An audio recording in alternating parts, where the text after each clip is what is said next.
Chapter 55. Let us start living together.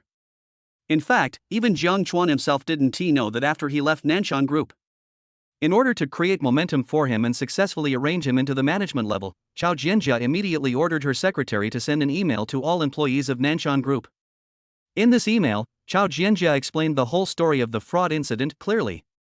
And at the end of the email, it was specifically emphasized that it was because of Jiang Chuan that Nanshan Group was able to overcome the danger and successfully resolve the crisis. You know, Nanshan Group, as one of the largest enterprises in Ninghai, has several thousand employees. Some employees may have doubts about this matter, but more employees feel great respect for Jiang Chuan. He broke into the lair of the counterfeiting team alone and captured the core figure of the counterfeiting team. It is precisely because of this that Jiang Chuan accumulated more than 2,000 reputation points in less than a day. Inside the rental house, Jiang Chuan looked at his own reputation value, and a smile appeared on his face. At this moment, Jiang Chuan had already guessed what was going on. All this should be attributed to Aunt Chow. This is an unexpected gain. Jiang Chuan muttered quietly and glanced in the direction of the kitchen. When Jiang Chuan found that Xin Yuan was still busy in the kitchen and had no intention of coming out, he immediately said something in his heart. System, you said earlier that reputation points can be used to upgrade in addition to lottery draws. So how many reputation points are needed for an upgrade? Soon, the voice of the future intelligence system sounded in Jiang Chuan's mind. Host, this upgrade requires 10,000 reputation points. Once the system is successfully upgraded, the future intelligence extracted will not be limited to Ninghai City. TSK. This system is really dark. The reputation points required for an upgrade are enough to extract 10 pieces of future intelligence. However, Jiang Chuan also knew that if the system was upgraded, the extracted future intelligence would definitely be of greater use to him. Therefore, Jiang Chuan secretly made a decision, which was to accumulate more reputation points to be used for upgrading the system. Of course, since upgrading the system requires 10,000 reputation points, this cannot be rushed. Just as Jiang Chuan was thinking about whether he should temporarily extract 2 pieces of future information, he suddenly found Xin Yuan walking towards him with a large bowl. Jiang Chuan took the bowl and found that in addition to noodles, there were some vegetables and a fried egg. The chopped green onions are spread on top, giving off an enticing aroma. Xin Yuan pulled a chair from the side and sat opposite Jiang Chuan, smiling and saying, "You must be hungry, so eat quickly." Jiang Chuan had been hungry for a long time, and since the noodles cooked by Xin Yuan were delicious, he naturally did not hesitate any longer. Looking at Jiang Chuan wolfing down the food, Xin Yuan felt distressed. Jiang Chuan, Aunt Xin is not saying anything bad about you. Even if your best friend is in trouble, you should take care of yourself. Look at you. I guess you haven't eaten anything all day. As he spoke, Xin Yuan took out the tissue he carried with him and wiped the oil stains from the corner of Jiang Chuan's mouth very naturally. Jiang Chuan didn't think there was anything wrong with Xin Yuan's actions just now, and spoke vaguely. Aunt Xin, this is really an accident. Jiang Chuan didn't know that Yang Ming was so cunning. There are more than a dozen middlemen alone. It took a full 2 hours to track it down. Then we will arrest people and go to Nanshan Group. During the journey, Jiang Chuan didn't get a single drop of water. Otherwise, Jiang Chuan wouldn't be so hungry. After Jiang Chuan quickly finished the noodles in the bowl, Xin Yuan suddenly asked, Jiang Chuan, are you planning to move away from here? Jiang Chuan was stunned at first, then he reacted and asked back. Aunt Xin, how do you know I have such a plan? Jiang Chuan has always adhered to the concept of enjoy when you should enjoy. The reason why I chose to live here was entirely because my financial situation did not allow it. But now that he has money, he naturally wants to buy himself a more spacious house. There is no need to live in this small rental house forever. After learning that Jiang Chuan really planned to move away, Xin Yuan's expression suddenly became unnatural. No one is born to like suffering. The reason why Jiang Chuan chose to rent his own house was simply to save money. But Jiang Chuan is no longer short of money, so the first thing he considers is to find himself a better place to live. If it were any other tenant, Xin Yuan would naturally not say much. But he still needed Jiang Chuan's help with something. If he moved out now, the matter would be ruined. No. I can't just watch Jiang Chuan move away like this. Xin Yuan took a deep breath and suddenly made a very bold decision.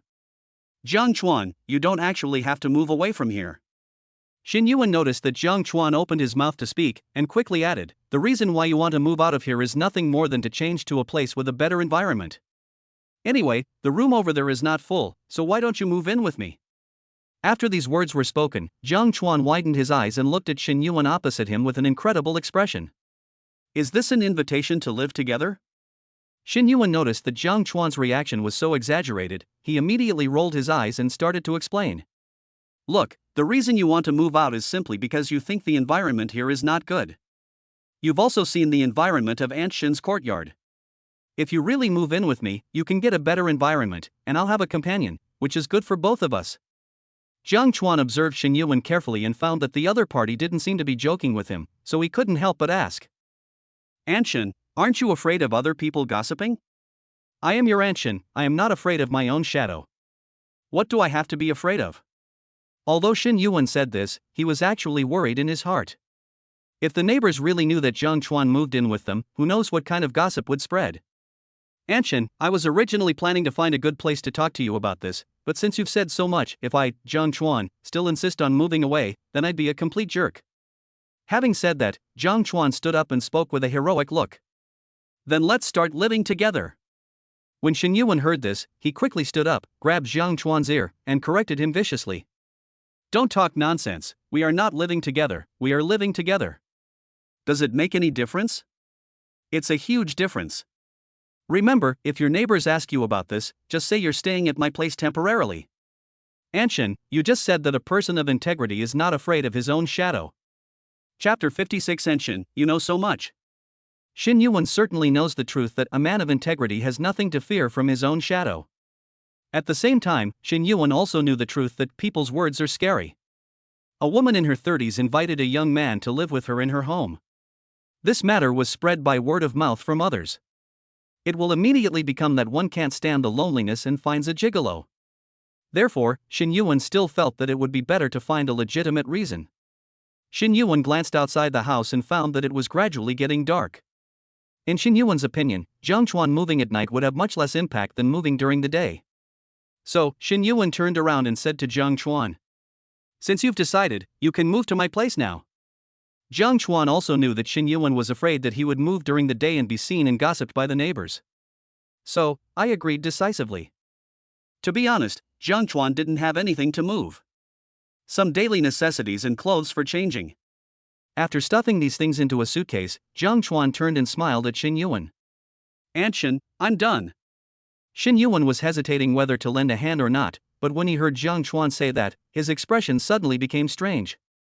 I remember that when I went out traveling with Chen Yuchu 2 years ago, that woman's things filled 2 suitcases.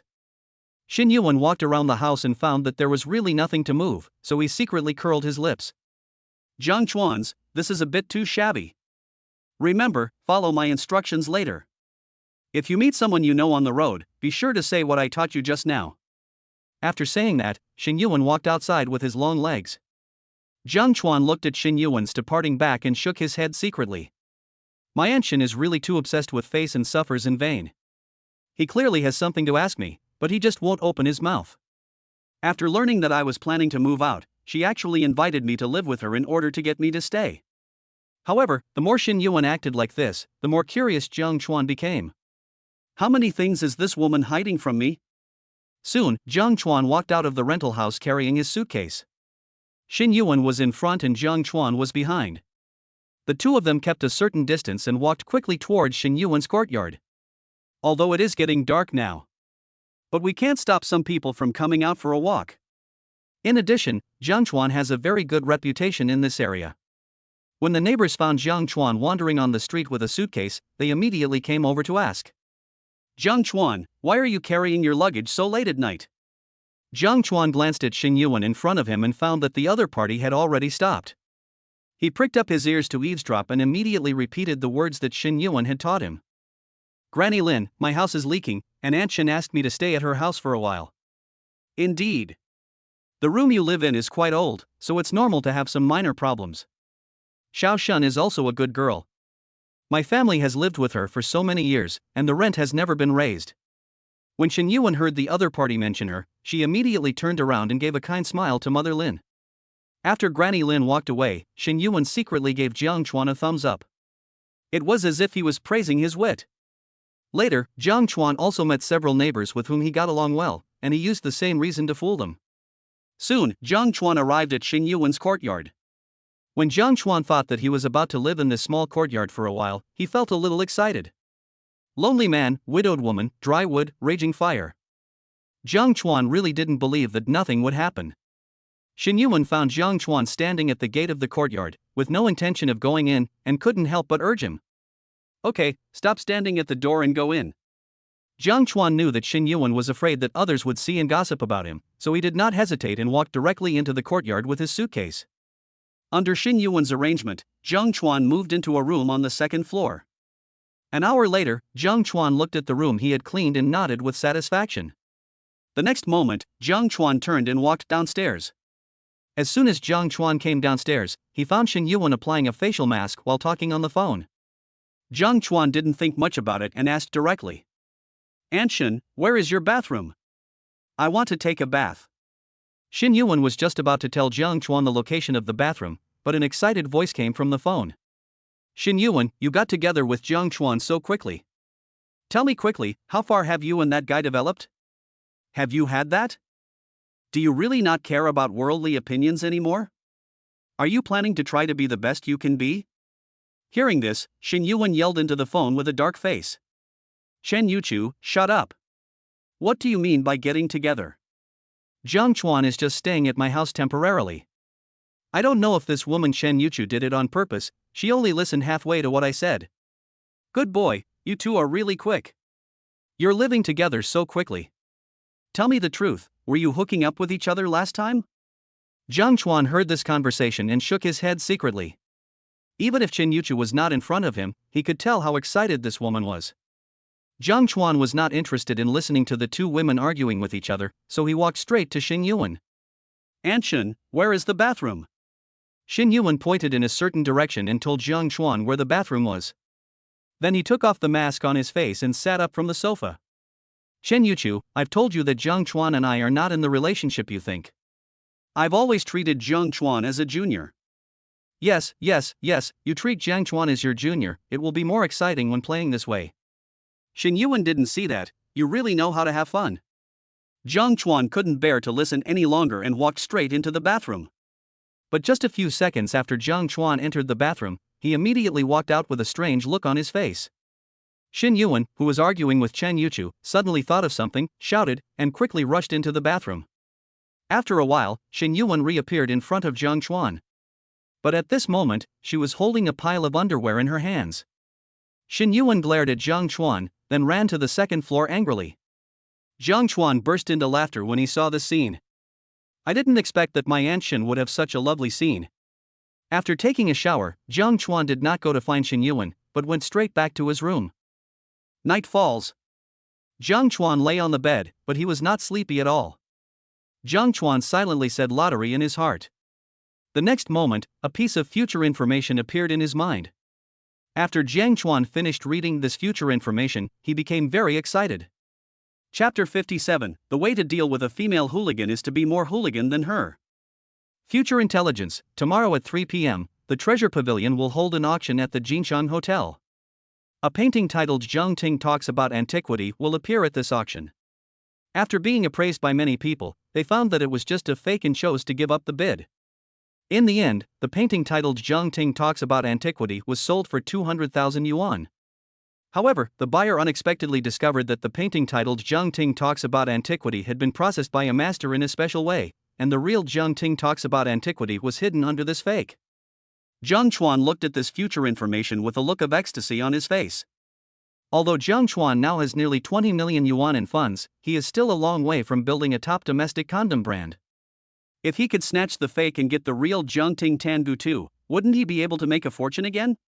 In this way, I am one step closer to my goal. No. I must go to Jiangnan auction house tomorrow no matter what. Jiang Chuan took a deep breath and forced himself to suppress the excitement in his heart. Continue the lottery. As Jiang Chuan silently said this in his heart, the second piece of future intelligence also appeared in his mind. Future intelligence, 1 week later, a little boy named Zheng Bo will pick up a necklace. Due to the boy's carelessness, the necklace will eventually fall into the sea. When Jiang Chuan saw this information, his brows instantly frowned. I spent 1,000 reputation points. The result was this piece of useless information. Sure enough, not every future intelligence obtained will be of great value. Jiang Chuan, lying on the bed, sorted out the first piece of information he had just received, and threw the second piece of information out of his mind. Soon, Jiang Chuan fell asleep. In a daze, Jiang Chuan found that his face was a little itchy. This also made Jiang Chuan subconsciously reach out to scratch his face. But at this moment, Jiang Chuan found himself touching a smooth little hand. When Jiang Chuan opened his eyes, he was immediately shocked. The woman named Qin Yuchu was standing beside his bed, looking at him with a smirk on her face. At this time, Chen Yuchu was still holding a feather in his hand.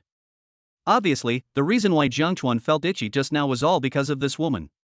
When Chen Yuchu found that Jiang Chuan had woken up, he immediately put the feather in his hand aside and asked in a mean way.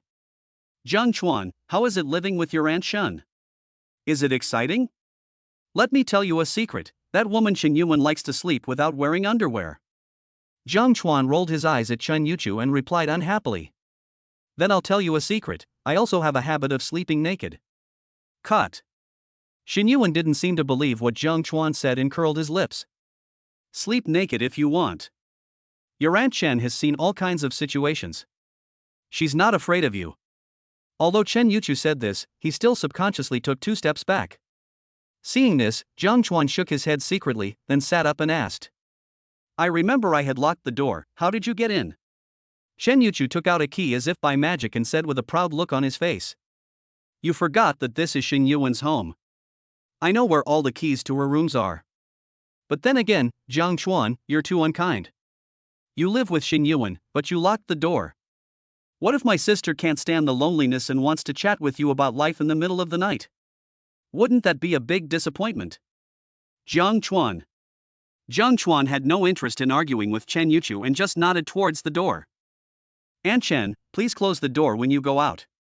When Chen Yuchu heard this, instead of leaving, he circled around Jiang Chuan twice. When Jiang Chuan saw this scene, he was speechless. What on earth does this woman want to do? Chen Yuchu looked at Jiang Chuan, who was sitting on the bed, and took a long time to utter a word. "Didn't you sleep with Shen Yuan last night?" "Sleep with your uncle." Jiang Chuan didn't say anything and just picked up the pillow and threw it at Chen Yuchu. But the woman Chen Yuchu seemed to be prepared. She stepped back and dodged it easily. Jiang Chuan saw this scene and smiled bitterly. "You came here so early in the morning, didn't you just want to tease me?" "Of course not." Chen Yuchu squatted down and threw the pillow on the ground back onto the bed. 3 days ago, I made an appointment with Shen Yuan to attend the auction held this afternoon. I originally planned to come at noon, but I learned from the phone yesterday that you were already living together, so I came here early in the morning to catch you in the act. Having said this, Chen Yuchu's interest suddenly dropped by half. "I thought you two were sleeping together, but I didn't expect you were sleeping separately." Jiang Chuan. Nonsense. If we don't sleep separately, do we sleep together? I would like to sleep together, but I need Aunt Shen's consent. Etc. What did Chen Yuchu say just now? Attend the auction this afternoon. The auction seemed to have been mentioned in the future intelligence I drew yesterday. Isn't it such a coincidence? Jiang Chuan seemed to have thought of something and asked Chen Yuchu with a serious face. Aunt Chen, is the auction you are talking about held by the treasure pavilion? Although Chen Yuchu didn't know why Jiang Chuan's expression suddenly became serious, he still nodded. As soon as these words were spoken, Jiang Chuan was immediately delighted. To attend the auction, you must have an invitation. I was previously worrying about how I could attend the auction held by the treasure pavilion, but I didn't expect that the invitation would be delivered to my door automatically. However, Jiang Chuan did not immediately ask Chen Yuchu to take him to the auction this afternoon. Instead, he rolled his eyes quickly and asked with a smirk on his face. Aunt Chen, you really aren't going out? Chen Yuchu glanced at Jiang Chuan and replied with a roll of his eyes. I'm not going out today, what can you do to me? Upon hearing this, Jiang Chuan stopped talking and stood up from the bed. Jiang Chuan didn't have the habit of sleeping naked, but he was a young man full of vigor and he had just woken up. Therefore, normal physiological reactions still exist. When Chen Yuchu discovered Jiang Chuan's current state, he blushed and cursed him as a little hooligan, then ran out of the room. Jiang Chuan looked at Chen Yuchu, who was fleeing in panic, with a hint of pride on his face. The way to deal with a female hooligan is to be even more hooligan than her. After Chen Yuchu ran out of the room, he recalled the scene just now and muttered something in a low voice. Good job, Shin Yuan. No wonder you were so nice to that boy. It turns out you discovered his special talent a long time ago. But then again, why are you on guard against me? I won't compete with you. Shen Yuchu said this and walked straight downstairs. Chapter 58. Being young and unaware of the kindness of an ant, he mistook the girl for a treasure. After Jiang Chuan changed his clothes, he went to the first floor. At this time, Shen Yuchu was whispering something in Shen Yuan's ear. Jiang Chuan discovered that after Shen Yuan heard what Shen Yuchu said, she immediately glared at the other person with a red face. Have to. I guess this woman Shen Yuchu is talking nonsense again. As soon as Jiang Chuan came to the two women, Shen Yuan pointed in the direction of the kitchen and said, Jiang Chuan, there's breakfast in the kitchen, you can forget it, you're not familiar with this place yet, I'll get it for you. Let us talk. Shen Yuan left Shen Yuchu and walked towards the kitchen. Shen Yuchu took this opportunity to come to Jiang Chuan and spoke in a low voice. Jiang Chuan, do you know why Shen Yuan blushed just now? Jiang Chuan glanced at Shen Yuchu and replied unhappily. If I'm not mistaken, you must have said something inappropriate in Aunt Shen's ear again. When Shen Yu first heard this, he was immediately displeased. What do you mean by inappropriate words? I'll tell Shen Yuan that if she can be with you, she will be blessed for the rest of her life. Sometimes, Jiang Chuan really wanted to knock open Shen Yuchu's head to see what was inside. How dare this woman say anything? She wasn't afraid that Shen Yuan would kick her out. Just when Jiang Chuan was about to judge Shen Yuchu, Shen Yuan came out with a breakfast. Shen Yuan put breakfast on the dining table and greeted Jiang Chuan. Jiang Chuan, come and eat quickly, or it will get cold later. Jiang Chuan walked to the dining table and found that the breakfast Shen Yuan had prepared for him was unusually rich. After removing milk and eggs, there are also fruits. Jiang Chuan felt very happy when he thought about the fact that he would have to live a life of everything is provided for him. Jiang Chuan was eating breakfast while listening to the conversation between the two women. When Jiang Chuan learned that the two women were going to attend an auction held by the Treasure Pavilion in the afternoon, he immediately pretended to be casual and said, Aunt Shen, I have nothing to do this afternoon anyway, so why not go with you guys? Shen Yuchu was about to speak, but Shen Yuan agreed first. No problem. In Shen Yuan's opinion, Jiang Chuan was free anyway, so it might be a good idea for him to go with her to see the world. But Shen Yuan didn't know that Jiang Chuan didn't go there to see the world, but to get the fake Jiang Ting talking about ancient things. Later, Jiang Chuan learned some information about the Treasure Pavilion through the conversation between the two women. Jinbao Pavilion is actually an entity similar to a real estate agency. But real estate agents buy and sell houses. The Treasure Pavilion is a place for buying and selling treasures. When some people are in urgent need of cash flow, they will hand over their collection of treasures to the Treasure Pavilion for auction. If a treasure is auctioned off through the Treasure Pavilion will charge a certain amount of handling fee. If the treasure is ultimately unsold, the Treasure Pavilion will return it to its owner intact. Of course, Treasure Pavilion would not be foolish enough to make any promises about the items to be auctioned. The selection is entirely up to the auction participants themselves. Whether the items obtained at auction are genuine or fake depends entirely on personal ability. If what you bought is genuine, Treasure Pavilion will be happy for you. If you buy a fake, don't bother the Treasure Pavilion. After Jiang Chuan finished eating the breakfast that Shen Yuan had specially prepared for him, he prepared to clean up the dishes. But at this time, Shen Yuan walked up to Jiang Chuan and rushed to take away the dishes and chopsticks. When Shen Yu first saw this scene, he secretly curled his lips. Have to. Keep up this pace. It won't be long before Shen Yuan will automatically climb onto Jiang Chuan's bed. Jiang Chuan looked at Shen Yuan, who was busy in the kitchen, and suddenly a strange idea came to his mind. My Aunt Shen is both gentle and virtuous. If I bring her back to my hometown, Grandpa will definitely be very happy. After Shen Yuan cleaned up the dishes, he returned to Jiang Chuan. Jiang Chuan, the auction doesn't start until 3 in the afternoon, so I discussed with Shen Yuan that I would take you to buy some clothes first, and then we will go to the auction. Shen Yuchu, who was standing by, immediately refuted when he heard this. Shen Yuan, if you want to buy clothes for this kid, just say so, and don't bring me along. When Shen Yuan heard this, black lines instantly appeared on his forehead. This woman Shen Yuchu is really too unkind. In the blink of an eye, he sold himself.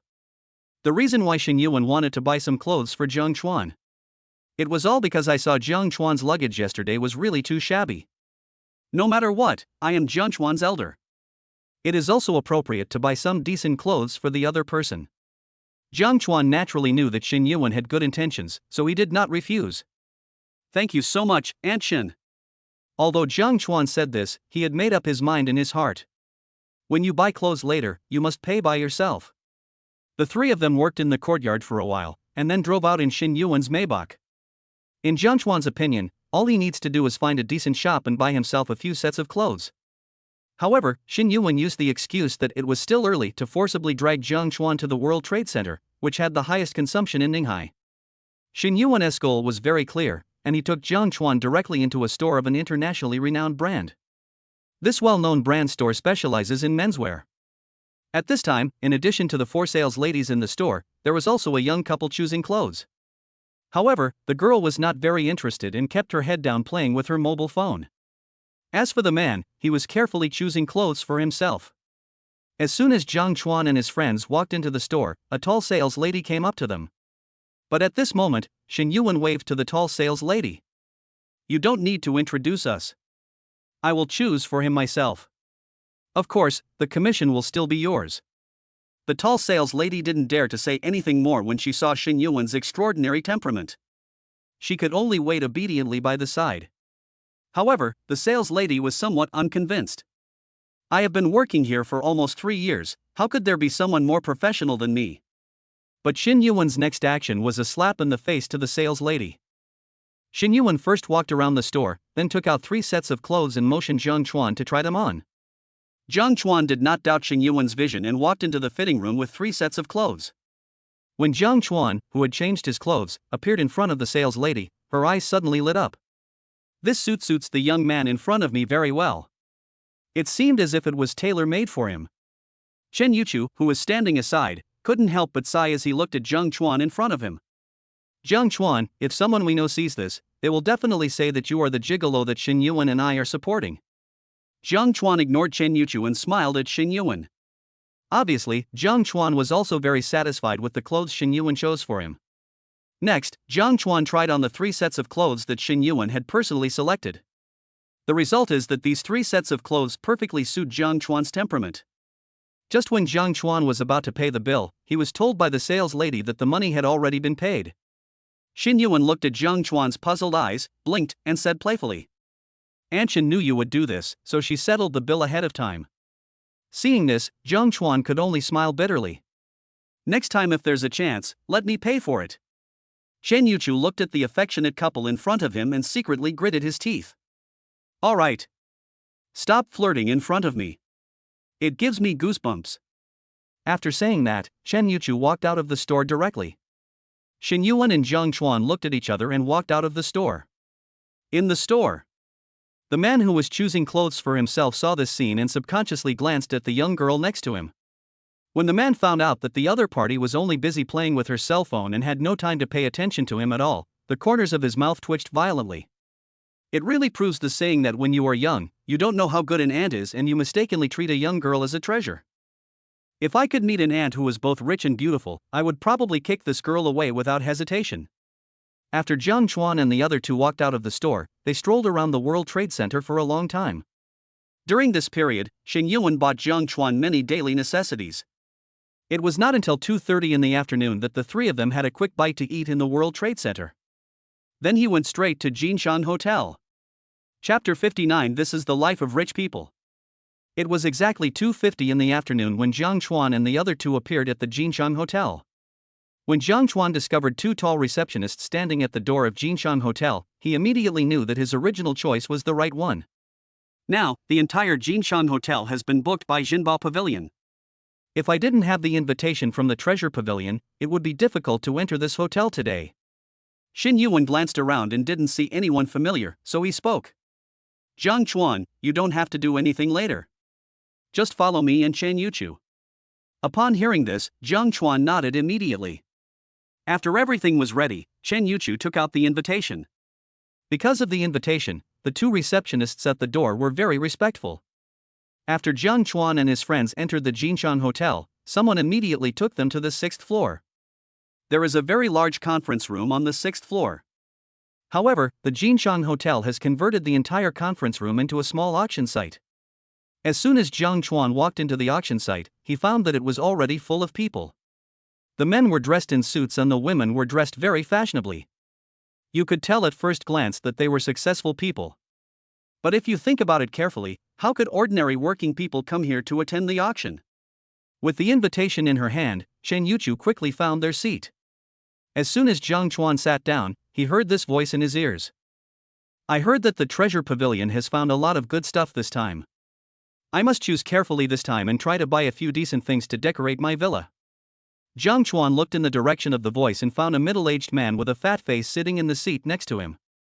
In the arms of this middle-aged man lay a very young girl. At this time, the middle-aged man's left hand was placed on the girl's buttocks and kept rubbing them, while his right hand was holding a cigar.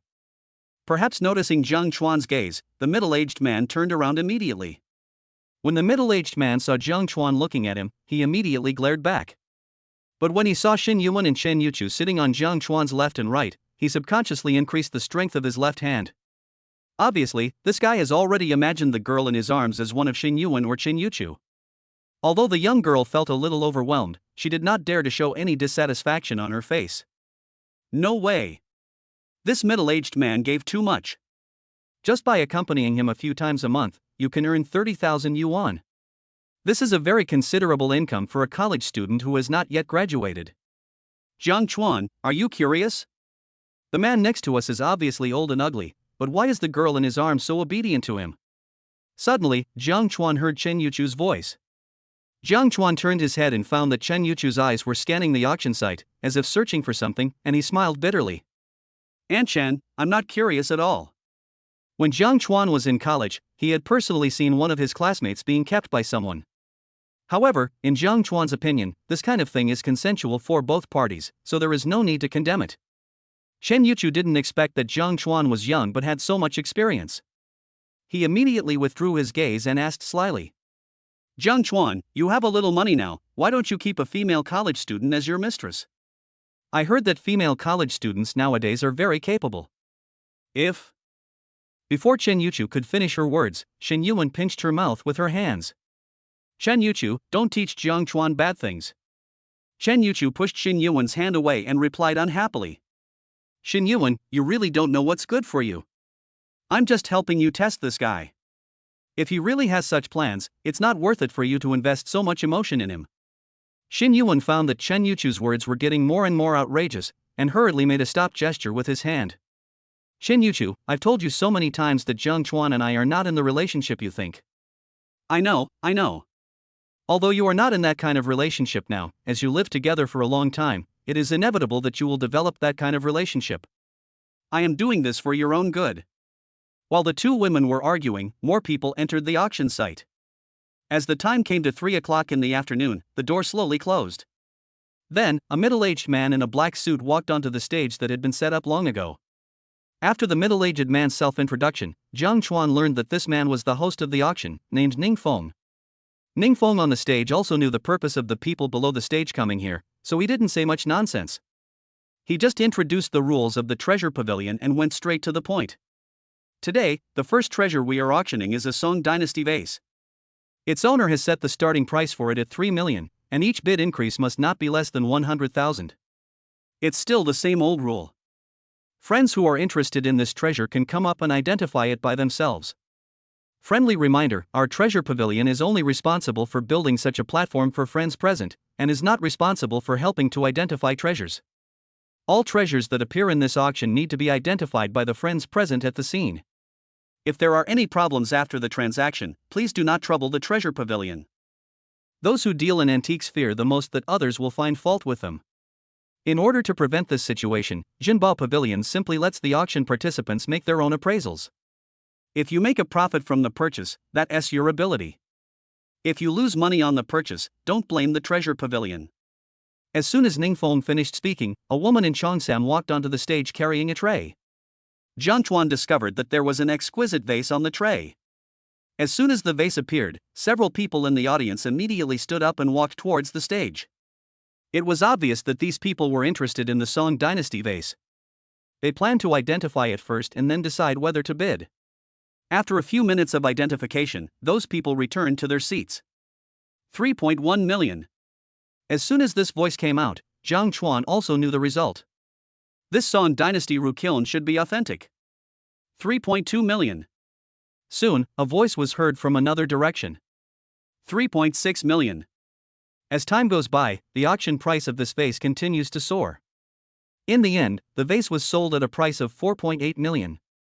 When Jiang Chuan saw this scene, he couldn't help but shook his head secretly. This is the life of rich people. Spending 4.8 million is just like spending 480 yuan, without even blinking an eye. Chapter 60. You are an idiot, but I am not. Next, the treasure pavilion took out several rare treasures on the market. Of course, some of these treasures are real, some are fake, and the final transaction prices are also high and low. During this period, Chen Yuchu also bought 2 gadgets. A bracelet and a brush. Even though these 2 gadgets cost Chen Yuchu more than 8 million yuan, this woman didn't feel sorry at all. In Chen Yuchu's words, although these 2 items are not very famous, they are not fakes and have great potential for appreciation. When the time is right, you can sell them in your own store and make hundreds of thousands of dollars. After hearing what Chen Yuchu said, Jiang Chuan finally understood why this woman wanted to drag Xin Yuan to participate in today's auction. It turned out that the woman thought the auction would be profitable. What surprised Jiang Chuan was that Xin Yuan showed no signs of taking action. Finally, Jiang Chuan couldn't resist his curiosity and asked. However, Xin Yuan told him that he didn't understand these things at all, and if he acted blindly, he would only lose money instead of gaining anything. At the same time, Xin Yuan also reminded Jiang Chuan that this time he was just bringing him here to see the world. Even if you come across some treasure that Jiang Chuan is excited about later, don't make a bid casually. Even if Jiang Chuan really wanted it, he would have to tell Chen Yuchu and let the other party give him some advice. Jiang Chuan knew that Xin Yuan meant well, so he didn't say much. However, Jiang Chuan secretly decided in his heart that when the fake Jiang Ting talking about ancient things appeared, he would get it no matter what. Time passes by every second. Although the auction was already halfway through and the painting Jiang Ting talking about ancient things had not yet appeared, Jiang Chuan was not worried at all. Because he knew that the painting Jiang Ting talking about ancient things would definitely appear at the auction this afternoon. The facts are just as Jiang Chuan expected. Just after a treasure was auctioned off, the woman in the cheongsam walked onto the stage again carrying a tray. At first, Jiang Chuan was not very interested in the treasures on the tray. But as the host Ning Feng introduced him, Jiang Chuan immediately became excited. Everyone, according to the introduction of the treasure owner, the painting displayed in front of you is talking about antiquity at Jiang Ting painted by Tang Bohu. The starting price is 15 million, and each bid cannot be less than 500,000. Friends who are interested can come up and take a look. Just as Jiang Chuan was about to stand up and walk onto the stage to observe, a voice suddenly came from the side. I don't know who Tang Bohu is, but I happen to be missing a painting in my study. If this painting is real, I will buy it. Jiang Chuan turned his head and saw that the middle-aged man with a fat face next to him had stood up and walked towards the stage. When Jiang Chuan saw this scene, he couldn't help but shook his head secretly. Even Tang Bohu didn't know who he was, but he actually had his own study. Are you here to make people laugh? The next moment, Jiang Chuan was also ready to step towards the stage. But at this moment, Jiang Chuan found someone pulling him from behind. Jiang Chuan turned around and found Xin Yuan shaking his head wildly at him and smiled slightly.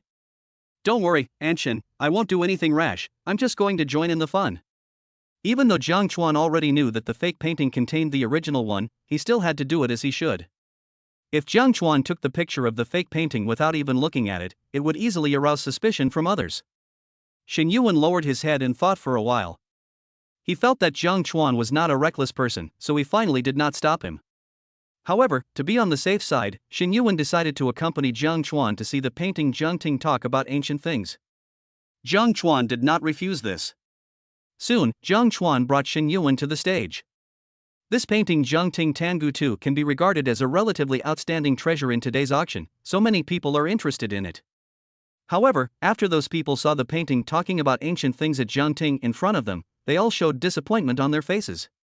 I thought it was an authentic Tang Bohu work, but it turned out to be a fake.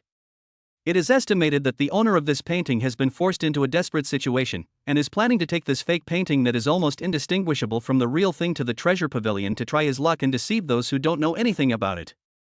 Although it's a fake, the person who painted this picture is quite skilled. It wouldn't be a bad idea to buy it back at a low price. Although the middle-aged man with a face full of flesh did not understand painting, he knew from the discussions of the crowd that the painting in front of him was a fake. His eyes moved quickly, and it was obvious that he had evil thoughts. But this guy cursed. Shit. It turned out to be a fake. I got so excited for nothing. As he was speaking, the middle-aged man with a face full of flesh returned to his seat. When Shen Yuan saw this scene, he immediately said to Jiang Chuan, "Jiang Chuan, the result is obvious. This is a fake and has little collection value." Jiang Chuan noticed Shen Yuan's nervous expression and instantly knew what she was thinking. "Aunt Shen, it's okay. I'm just taking a look." As they were talking, the two had returned to their original positions. Ningfeng seemed to have long been accustomed to this kind of scene, and the gavel in his hand knocked lightly on the table. The starting price for Tang Bohu's talking about antiquity at Jiangting is 15 million. Each increase in price must not be less than 500,000. The auction is now open. But as soon as Ningfeng finished speaking, no one at the scene made a bid. Anyone who dares to come to such a place to pick up bargains is more or less capable. The so-called Jiangting talk about ancient things in front of them was obviously a fake, so they naturally would not participate in the auction. 10 seconds later, Ningfeng said calmly when he saw that no one participated in the bidding for Jiangting talking about ancient things. Since no one has made an offer, the painting talking about antiquity at Jiangting will be unsold. We will continue the auction next. Wait a moment. Before Ningfeng could finish his words, the fat man with a face full of flesh stood up and said with a smile, "Why don't you discuss with the owner of this painting at Jinbao Pavilion and ask him to sell it to me for 200,000 yuan? Here we come." When Jiang Chuan saw this scene, a gleam of light flashed in his eyes. The future intelligence that I had obtained earlier was that someone bought this fake painting for 200,000. Later, the man discovered that the original painting was hidden in the fake. If Jiang Chuan guessed correctly, the person mentioned in the future intelligence was the middle-aged man with a face full of flesh in front of him. If Jiang Chuan had not appeared here, this fake painting would most likely have been bought by this middle-aged man for 200,000. But now, Jiang Chuan will never allow this to happen. Jiang Chuan stood up and said to Ningfeng on the stage, "I'm willing to pay 300,000 for this painting." After hearing this, Shen Yuchu became a little anxious. "Even though I knew it was a fake, I still spent $300,000 to buy it. Even if you have money, you can't do this." Just when Chen Yuchu stood up to stop Jiang Chuan, Shen Yuan pulled her back to her seat. Facing Chen Yuchu's puzzled gaze, Shen Yuan shook his head and explained in a low voice, 300,000 is not a lot. As long as Jiang Chuan is happy, let him do whatever he wants." Chen Yuchu. "You are so good, Shen Yuan, you really know how to protect your man." Since Shen Yuan said so, Chen Yuchu couldn't stop Jiang Chuan anymore. However, Chen Yuchu secretly decided in his heart that he must give Jiang Chuan a good education after returning. Anyone with a discerning eye can tell that the reason why this middle-aged man with a face full of flesh was willing to spend 200,000 to buy this fake painting was simply because he wanted to spend the least amount of money and show off the most. This is exactly the case. In the eyes of the middle-aged man with a face full of flesh, his friends are all rough guys and not as cultured as himself. They know nothing about calligraphy and painting. I just need to buy this fake painting, hang it on the wall, and claim it is an authentic work of Tang Bohu. I guess my friends won't understand anything. What the middle-aged man didn't expect was that even though he knew it was a fake, there were still people who wanted to snatch it from him. The middle-aged man with a face full of flesh glared at Jiang Chuan and said something. "You're an idiot, but I'm not. I knew this painting was a fake, but you still wanted to buy it and even raised the price desperately. Since you like this fake so much, I'll give it to you, but don't regret it after you buy it." After saying this, the other party stopped raising the price and returned to his seat. When Jiang Chuan saw this scene, he sneered in his heart. Of course I know this is a fake. But he also knew that the real Jiangting talk about ancient things was hidden in this fake. If this middle-aged man with a face full of flesh knew about this, he would have missed the chance to get the real Jiangting talk about ancient things. I wonder what expression he would have. Chapter 61. I'm not stupid, it's you who is stupid. That guy just now was stupid, and now this guy is even more stupid. He is willing to spend 300,000 to buy a fake painting. Who says it's not? In my eyes, that painting is worth at most 50,000 yuan. I won't give you a dime more. Don't say that. What if that guy thinks our vision is not as good as his and wants to take a gamble, huh? After the man finally said this, he couldn't help laughing. No way. Jiang Chuan's current behavior is really unreasonable. He knew very well that the painting talking about ancient things at Jiangting was a fake, but he still bought it for 300,000 yuan. What are you going to do with it? Hang it on the wall and let people laugh at you? Anyone who knows a little about painting can tell at a glance that this is a fake. Chen Yuchu heard the discussions of the people around him and secretly clenched his fists. I can make fun of Jiang Chuan at will, but others can't. Besides, the guys around were not joking at all, but outright mocking. Shen Yuchu's eyes swept across the faces of the people who had just spoken, as if he wanted to remember their appearance clearly. When there is a chance in the future, I will help Jiang Chuan get back his position. Suddenly, Jiang Chuan found someone pulling his sleeve. Jiang Chuan lowered his head and found that Xin Yuan was constantly shaking his head at him. Jiang Chuan certainly understood what Xin Yuan meant, and a gentle smile appeared on his face. Don't worry, Anshin, these words can't hurt me. The next moment, Jiang Chuan's gaze swept towards Ningfeng on the stage. Excuse me, can you, Treasure Pavilion, negotiate with the owner of this painting and sell it to me for 300,000? As one of the senior executives of the Treasure Pavilion, Ningfeng naturally knows how to identify treasures. In fact, Ningfeng knew from the beginning that the painting talking about ancient things at Jiangting was a fake. At the same time, he also knew that the owner of the painting had no good intentions. However, the Treasure Pavilion has its own rules, which is that it will not make any comments on the auction items. In Ningfeng's opinion, this painting talking about ancient things at Jiangting will definitely fail to sell today. But what Ningfeng didn't expect was that there was actually someone willing to spend 300,000 to buy this fake painting. I guess this is another guy who wants to show off by spending little money. Ningfeng thought so in his heart and nodded to Jiang Chuan from a distance. Please wait a moment, sir. I will send someone to ask the owner of this painting for his opinion. As Ningfeng waved his hand, a woman in Cheongsam quickly walked up to him. Ningfeng whispered a few words into the woman's ear, and the woman quickly walked towards the backstage. 2 minutes later, the woman came back to Ningfeng and nodded solemnly. When Ningfeng saw this, he immediately realized that the matter was done. The owner of this painting has agreed to sell it to you for 300,000, but I have to say this, after the payment and the goods are settled, this painting will no longer have anything to do with our Treasure Pavilion. Do you understand what I mean, sir? Ningfeng has worked in the Treasure Pavilion for so many years and has seen all kinds of people.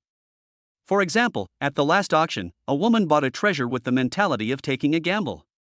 Later, the woman found out that a treasure she had bought was a fake, and wanted to cause trouble for the Treasure Pavilion, but was thrown out by the people in the Treasure Pavilion.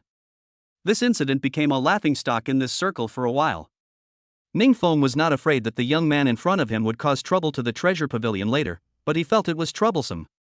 Jiang Chuan certainly understood what Ningfeng meant and nodded quickly. As you said, the money and the goods are cleared. Whether this painting is authentic or a fake, I bought it willingly and will never regret it. After hearing what Jiang Chuan said, Ningfeng no longer hesitated. Soon, Jiang Chuan transferred 300,000 to the account designated by the Treasure Pavilion. The painting talking about ancient things at Jiangting was delivered to Jiang Chuan by the staff of Jinbao Pavilion. Although Jiang Chuan knew that the painting Jiangting talking about ancient things in his hand was a fake, he still couldn't put it down. No way. This is all money. As long as he took out the real Jiangting talk about ancient things and sold it, he would make at least 10 or 20 million yuan. Humph. What an idiot. You know the painting in your hand is a fake, but you still look so obsessed with it. I think you have never seen anything good in your life. Just when Jiang Chuan was secretly searching for the real Jiangting Tangu Tu, a voice suddenly came from the side. Jiang Chuan turned his head and saw that the middle-aged man with a face full of flesh was looking at him with displeasure. Obviously, this guy was very unhappy because Jiang Chuan disrupted his plan. Just as Jiang Chuan was about to react, Xin Yuan next to him stood up and walked up to the middle-aged man with a face full of flesh. Just when Jiang Chuan was curious about what Xin Yuan was going to do, he suddenly found that Xin Yuan grabbed the teacup in front of him and poured the tea directly on his face. Although the cold tea would not cause any substantial harm to the middle-aged man, it was extremely insulting. When the middle-aged man with a face full of flesh reacted, he pushed the girl in his arms away, stood up, and glared at Xin Yuan. Seeing this, Xin Yuan didn't show any fear at all.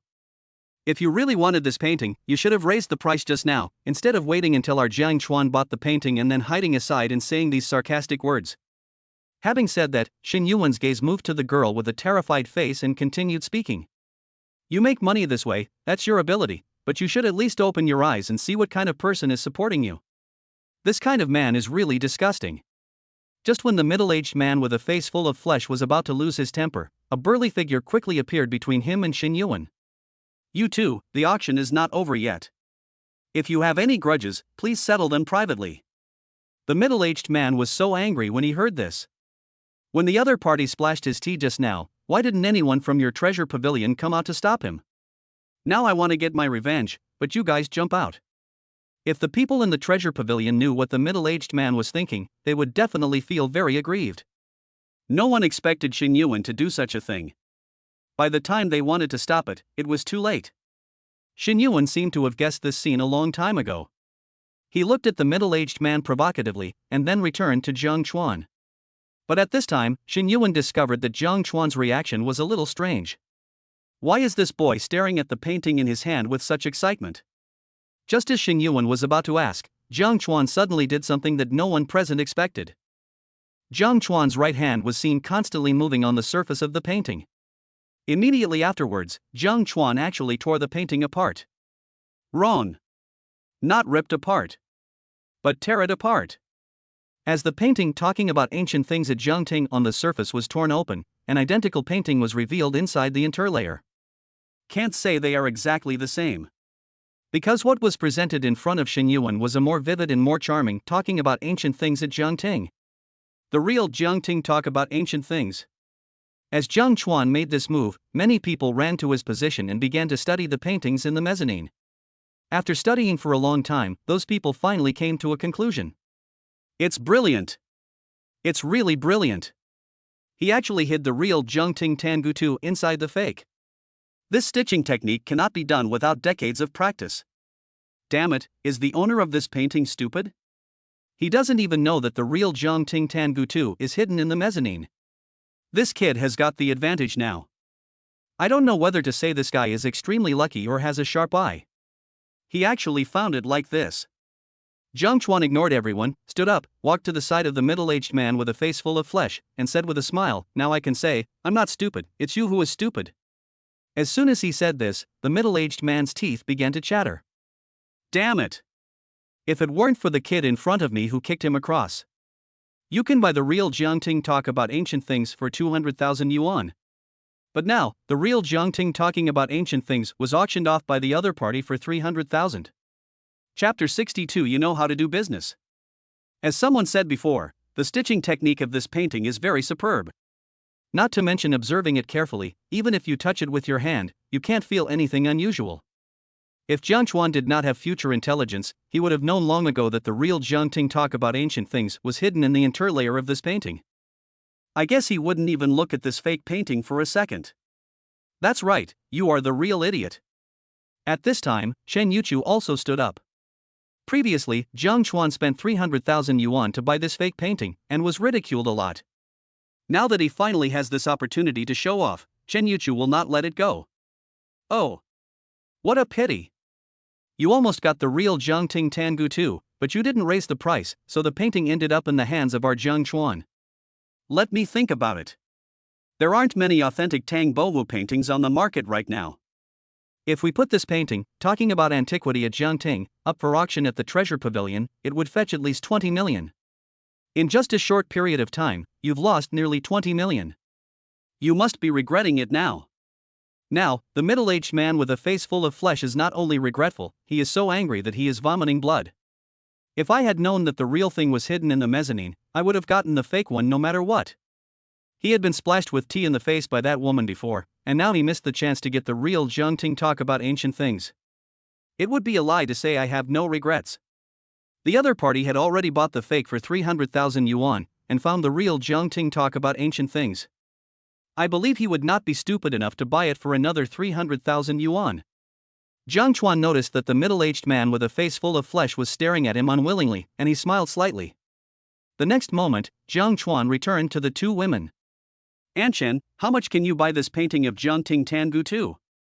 Shen Yuchu didn't think much about it and answered directly. 20 million as a base, no more, no less. Good job. In just a short period of time, he made a net profit of more than 20 million. This future intelligence is really worth it. Soon, Jiang Chuan waved to Ning Feng on the stage. After Ning Feng walked up to him for a while, Jiang Chuan pointed to the original painting in his hand and spoke. I'm not like someone who pretends to be a cultured person. I wonder if I can take this opportunity to sell this genuine Jiangting Tangu too. Jiang Chuan has never had any interest in things like calligraphy and painting. In Jiang Chuan's opinion, instead of hanging this painting in his room, it would be better to sell it directly in the treasure pavilion. When Ning Feng learned that Jiang Chuan was planning to take action, a smile immediately appeared on his face. As long as you have this plan, our treasure pavilion is of course willing to serve. What a joke! Why is their treasure pavilion holding this auction? Of course it's to make money. Once this genuine Jiangting talking about ancient things is sold, the treasure pavilion can earn additional commission. You'd be a fool not to do this kind of business. Previously, many people were interested in this painting talking about ancient things at Jiangting. However, after those people authenticated it, they all realized that it was a fake, so they gave up the idea of bidding. Now, they learned that Jiang Chuan intended to take advantage of this opportunity to sell the real Jiangting talking about ancient things. One by one they ran to Jiang Chuan and began to flatter him. Little brother, why bother with so much trouble? Just sell me this painting talking about ancient things at Jiangting and I promise to give you a satisfactory price. Little brother, don't trust that old guy. He is notoriously stingy in this circle. How high a price can he give you? Otherwise, sell me the painting talking about antiquity at Jiangting. Both of you, get out of my way. Little brother, you look familiar to me. Have we met before? Since we are so predestined to meet, please sell me this painting talking about antiquity at Jiangting. But Jiang Chuan is not stupid. Of course I know that the auction price is much higher than the price of selling it privately to others. So Jiang Chuan rejected them one by one. Seeing this, those who were interested in Jiangting talking about ancient things could only return to their seats helplessly. However, these people secretly made a decision that they must take down the painting talking about ancient things at Jiangting later. The auction continues. Because all the treasures to be auctioned had not been sold yet, Jiang Chuan's painting Jiangting talking about ancient things was placed last. Jiang Chuan had no objection to this. After all, everything is based on first come first served. I also had the sudden idea to sell Jiangting talk about ancient things with the help of Jinbao Pavilion. If the treasure pavilion auctioned the painting itself, it would be a bit too ungentlemanly. The next items that came out were some small gadgets that were not too surprising, and their prices were around 2 to 3 million. But as the auction was coming to an end, everyone present became excited. Because they know that the finale object is coming. Boom! As the sound of the gavel hitting the table rang out, Ning Feng's voice also rang in Jiang Chuan's ears. In fact, you all should have guessed what the last treasure of this auction is without my introduction. That's right, it's the Jiangting talking about antiquities. Although the original owner of the painting almost fainted from tears in the lounge, he finally accepted this reality after repeated persuasion from our treasure pavilion staff. Money and goods are cleared. This is the rule that Treasure Pavilion has always adhered to. No matter how much the original owner of Jiangting Tangu 2 makes a fuss behind the scenes, Jinbao Pavilion will not come forward to ask for it back. In order to prevent the original owner of Jiangting Tangu 2 from causing trouble, the Treasure Pavilion even specially hired someone to take him to the VIP lounge and treated him to delicious food and drinks. After this auction is successfully concluded, the Treasure Pavilion will also send that person out safely. Ning Feng did not give much introduction to Jiangting talk about ancient things, but directly stated the starting price. Jiangting Tangu 2, starting price is 20 million, each bid increase must not be less than 500,000, bidding starts now. As soon as Ning Feng finished speaking, an old man immediately made a bid. 20 million. I want this painting. TSK. This is an authentic Tang boho work. You want to buy it for 20 million? That's a bit too naive. I'll give you 21 million. 21.5 million. 22 million. As time went by, the price of Jiangting talks about ancient things reached 25 million. Moreover, there were two people who kept raising the price. Chen Yuchu thought that Jiang Chuan spent 300,000 yuan to buy a fake item from the treasure pavilion, then tinkered with it a bit and then sold it to the treasure pavilion for auction. In such a short period of time, he made a net profit of more than 20 million. He couldn't help but give Jiang Chuan a thumbs up. Jiang Chuan, I thought I knew how to do business, but I didn't expect you to be better at it than me. I admire you. Jiang Chuan smiled slightly when he heard this. It's really not easy to hear a serious word from a woman like Chen Yuchu. Not far away. The middle-aged man with a face full of flesh found that the price of Jiang Ting talking about ancient things had soared to 25 million, and looked at Jiang Chuan with resentment. Just wait, kid, this matter is not over yet. After the middle-aged man whispered these words, he left the female college student he had supported and walked out of the auction site. However, judging from this guy's reaction before he left, he didn't intend to give up. Chapter 63 Chen Yuchu's Little Plan. In the end, the painting Jiang Ting talking about ancient things was successfully bought by an old man for 26 million yuan. As soon as the deal was finalized, the old man rushed to the stage impatiently and began to comment on the real Jiang Ting talk about ancient things painting. Look at the painting skills and the charm. It is indeed a genuine work of Tang Bohu. When I think of the envious looks on those old guys' faces, I feel so happy. As he was speaking, the old man was about to touch the Jiang Ting talk about ancient things with his hand, but was rejected by Ning Feng. It can be seen that this old man is also a regular customer of the treasure pavilion and certainly knows the rules here. The old man took his hand back and said with an embarrassed smile, "Sorry. I was a little too excited and forgot the rules of your treasure pavilion." Next, the old man followed the procedure and transferred the money into the account designated by the treasure pavilion. Afterwards, Jinbao Pavilion deducted the handling fee and transferred the money to Jiang Chuan's name. When all the procedures were completed, the old man immediately left the hotel happily holding the painting Jiang Ting talking about ancient things. Bang! With a crisp sound, Ning Feng's voice on the stage also rang in everyone's ears. Everyone, today's auction has ended successfully. Thank you very much for your cooperation. Our treasure pavilion will hold auctions from time to time. If you are interested, you can consult our staff. After Ning Feng said this, Jiang Chuan also knew that it was time to leave. Jiang Chuan stood up and spoke to the two women beside him. Anshan, let's go. This time, Xin Yuan was just accompanying Chen Yuchu to attend the auction. Now, Jiang Chuan actually got the real Jiang Ting talk about ancient things at this auction and successfully sold it, which was an unexpected surprise. Since the auction is over, Xin Yuan naturally has no reason to stay here any longer. Let's go. Following Xin Yuan's words, Chen Yuchu also stood up. However, this woman bypassed Xin Yuan and quickly came to Jiang Chuan.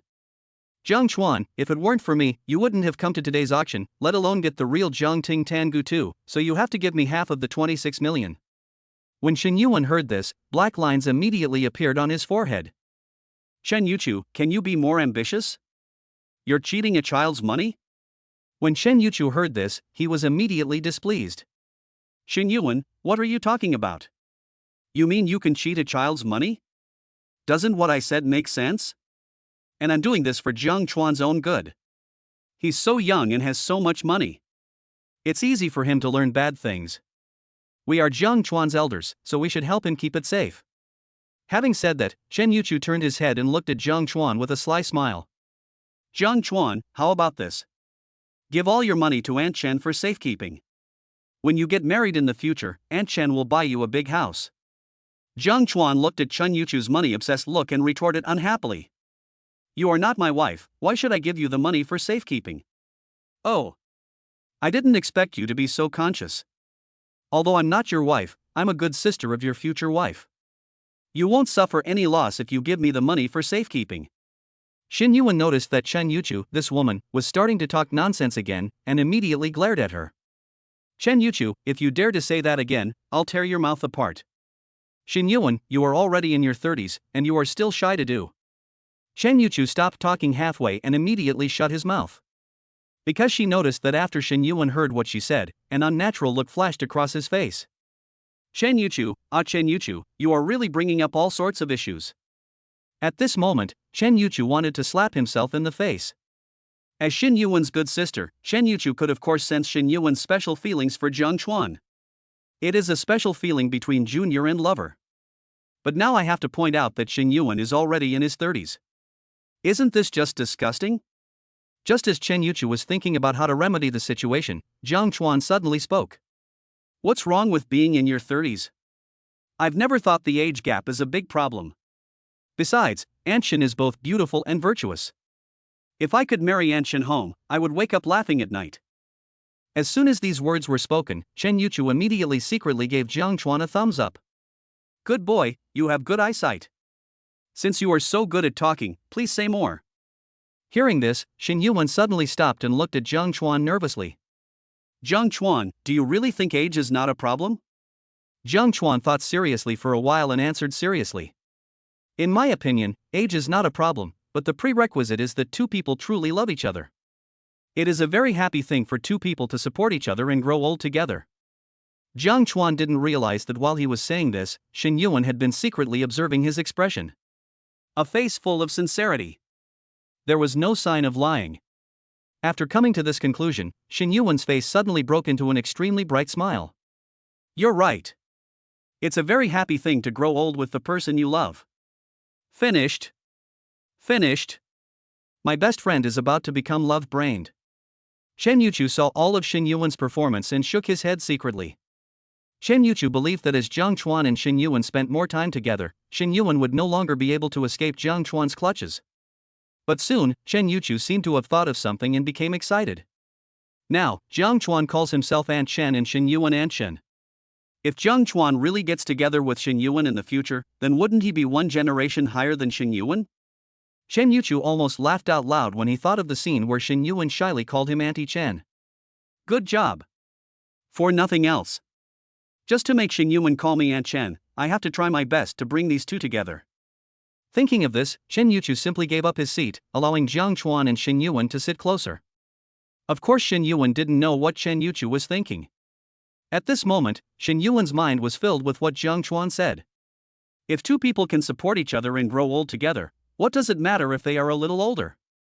These words took root and sprouted in Shen Yuan's heart like a seed. When the time is right, perhaps it will bear fruit. Chapter 64. If you want to be hugged by girls on both sides, it depends on whether you have the ability. The three of them chatted and laughed along the way and soon walked out of the Jinshan Hotel. At this time, Jiang Chuan took out his mobile phone and took a look, and found that there was a missed call. What Jiang Chuan found most incredible was that the missed call was actually from Chao Jianjia. You know, since Jiang Chuan and Chao Jianjia met, the other party has never called him on her own initiative. Jiang Chuan glanced at the two women next to him and found that they were talking in a low voice and didn't notice him at all, so he subconsciously slowed down his pace. After Jiang Chuan had distanced himself from the two women, he dialed Chao Jianjia's phone number. Unlike the previous times, this time the phone only rang twice before someone picked up. Soon, Chao Jianjia's voice was heard on the phone. Jiang Chuan, when are you free to come to Nanshan Group? I have something to talk to you about. Even Chao Jianjia herself did not notice that the tone she used when talking to Jiang Chuan was completely different from that of others. Chao Jianjia always uses an imperative tone when speaking to the employees of Nanshan Group. But towards Jiang Chuan, Chao Jianjia's tone had unknowingly changed to one of negotiation. Aunt Chao, is there anything you can't say over the phone? As Jiang Chuan asked this, Chao Jianjia's tone on the other end of the phone also quickened a bit. What? Do you really dislike me? You don't even have the interest to go to Nanshan Group? Jiang Chuan realized that Chao Jianjia had misunderstood his meaning and subconsciously waved his hand. Aunt Chao, that's not what I meant. Forget it. I can't explain it over the phone. Since you said so, I'll take some time to come to Nanshan Group. Okay, then, remember to call me when you come, and don't do a surprise attack like last time, making it seem like. Originally, Chao Jianjia wanted to say caught in adultery, but when she thought about her relationship with Jiang Chuan, it was not appropriate to make such a joke, so she immediately swallowed the two words back. Chao Jianjia's style of doing things is always vigorous and decisive. After explaining the situation, he hung up the phone immediately. Jiang Chuan listened to the beeping sound coming from the phone and smiled bitterly. This Aunt Chao of mine was so efficient and effective in doing things that she didn't even give me time to say hello. Jiang Chuan put away his phone, quickened his pace, and returned to the two women. After the three got the car, they left the Jinshan Hotel directly. But Jiang Chuan didn't notice that the moment their car started, a white van quietly followed. Next, Jiang Chuan took the two girls to have dinner, and then walked around for a while before planning to go home. Originally, Shen Yuan planned to send Shen Yuchu back first, and then he and Jiang Chuan would return to the courtyard. But I don't know what's wrong with this woman Chen Yuchu. He actually insisted on spending the night at Shen Yuan's house. At first, Shen Yuan disagreed. However, as Chen Yuchu's words became more and more outrageous, he even reached the point of talking nonsense. Only then did Shen Yuan agree. What Shin Yuan didn't know was that the reason why Chen Yuchu was unwilling to return to his home was that he wanted to match her up with Jiang Chuan. If Shin Yuan and Jiang Chuan really got together, then I would be one generation older than Shin Yuan. Along the way, Shin Yuan was driving, Jiang Chuan was sitting in the passenger seat, admiring the night view outside, and Chen Yuchu, who was sitting in the back seat, was chattering non-stop. Jiang Chuan was just about to look away, but his brow suddenly frowned. Because Jiang Chuan discovered through the rearview mirror that a white van was following them. Jiang Chuan had seen this van in other places before. But Jiang Chuan didn't think much about it at that time. But after seeing the van again, Jiang Chuan reacted. Someone is following them. You know, Jiang Chuan and his friends had dinner on the way and took a walk around the area. Logically speaking, the van should have been driven to another place long ago. But now, the van is still behind him.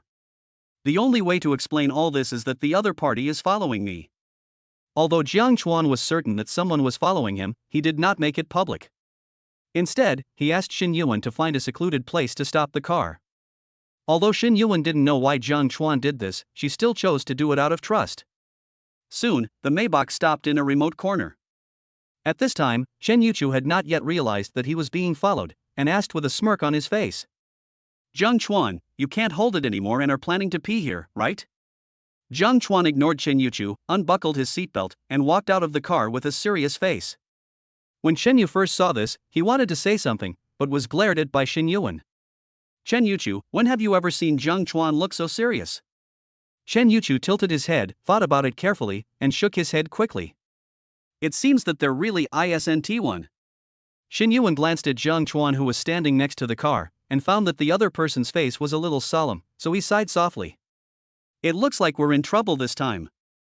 As he was talking, Shin Yuan also got out of the car. When Shen Yu first saw this, he could only crawl out from the back row. The next moment, a dazzling light shot out from a distance. Shin Yuan suppressed the discomfort in her eyes and tried to look in the direction of the light source, and found a white van driving towards them rapidly. The van stopped about 10 meters away from Shin Yuan and the others. Then the car door opened. It's him! When Chen Yuchu saw clearly the owner of the figure, he couldn't help but exclaimed.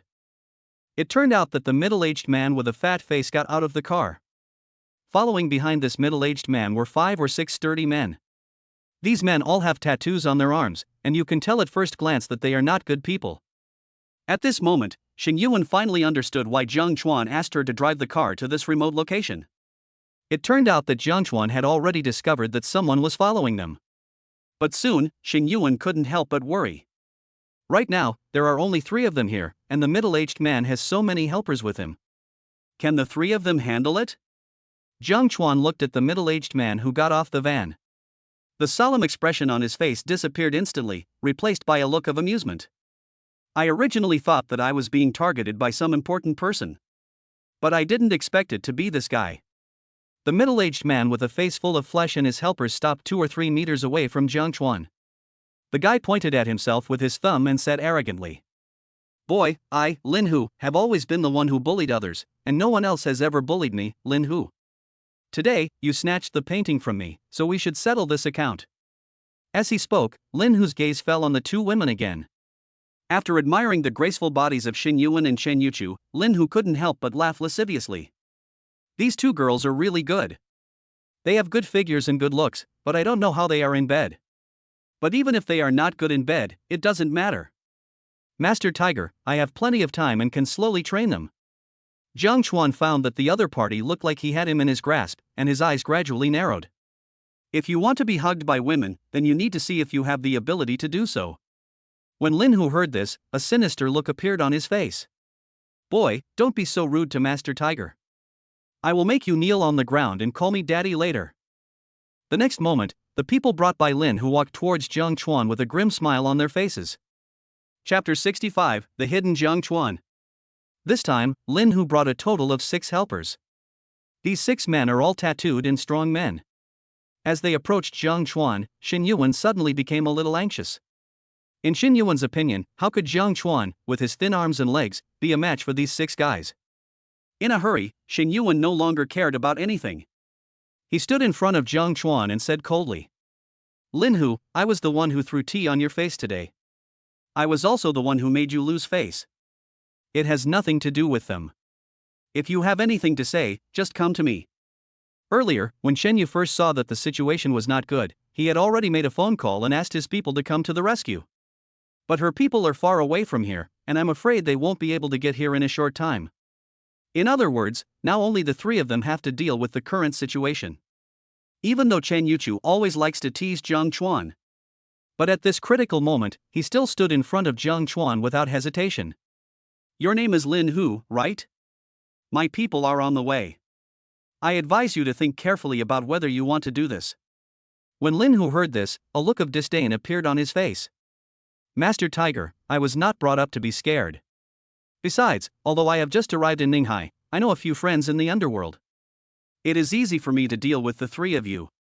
Having said that, Lin Hu's gaze fell on Jiang Chuan behind the two women, and he said with some envy, You are so lucky. These two girls care about you so much. But unfortunately, you met me, Tiger, today. I will accept these two girls for you.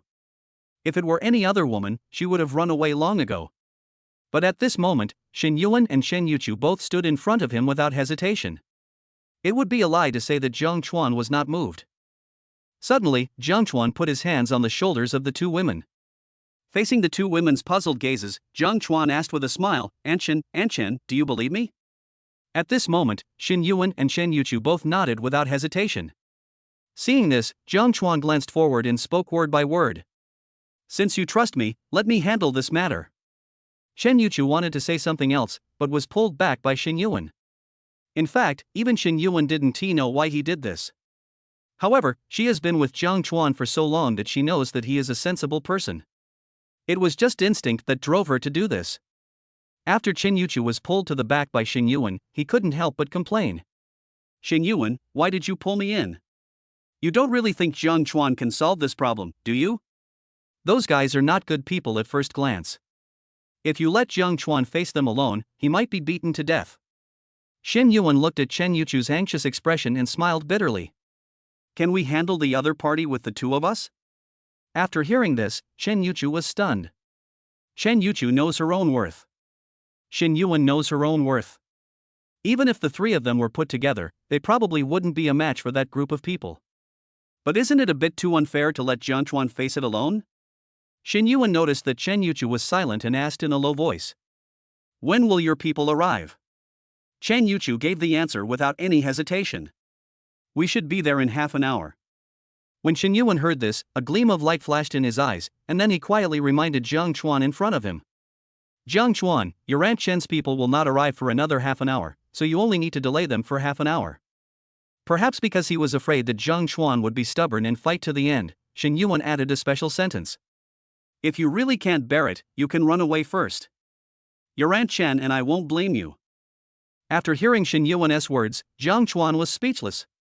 This is too much of a lack of trust in myself. There's no need to run away with just a few guys like this. Jiang Chuan originally planned to turn around and give a few instructions, but Lin Hu's men didn't give him the chance at all. A man with a tattoo on his arm approached Jiang Chuan first. This guy obviously didn't consider Jiang Chuan as his opponent. He threw a random punch at Jiang Chuan. Rear. When Shen Yuan and Shen Yuchu saw the scene, their hearts jumped into their throats. They were really afraid that the other party's punch would knock Jiang Chuan to the ground. By then, the scene will be so embarrassing. Just as the two women were worried, a shocking scene appeared. When the man's fist was approaching Jiang Chuan just casually reached forward and held the other's fist tightly. When the man who threw the punch saw this, he subconsciously wanted to pull his fist back and punch again. But no matter how hard he tried, his fist felt like it was clamped by an iron clamp and he couldn't move at all. Oops. This kid is quite capable. Jiang Chuan didn't say any nonsense to the other party. He just raised his leg and kicked the other party in the chest. The force of this kick was beyond everyone's expectations. He kicked the man out directly. Immediately afterwards, Jiang Chuan slightly bent his body and quickly rushed towards the remaining 5 strong men. Although these strong men are very strong, they have no rules when fighting. And under Wang Xingji's special training, Jiang Chuan has made some progress in the mountain shaking fist. Comparing the two, the gap immediately became apparent. Shen Yuchu looked at Jiang Chuan, who was punching wildly in the crowd, his mouth open so wide that an egg could fit in it. After a long while, Chen Yuchu finally uttered a sentence. Xin Yuan, why didn't you tell me earlier that Jiang Chuan's skills were so amazing? At this time, Xin Yuan also recovered from his shock and smiled bitterly. If I say I didn't know Jiang Chuan was so powerful, would you believe me? Chen Yuchu observed Xin Yuan carefully and found that he did not seem to be lying at the moment, so he muttered something in a low voice. This kid is really a hidden talent. No, when we get back, we must interrogate him thoroughly to find out how many things he is hiding from us. Another direction. Lin Hu found that the helpers he brought were falling to the ground one by one, and his eyelids were twitching wildly. No wonder this kid's expression remained unchanged despite the previous situation. Feelings are quite capable. Wrong. It's not that I have some skills. It is a great ability. In just a short while, the three people were dealt with.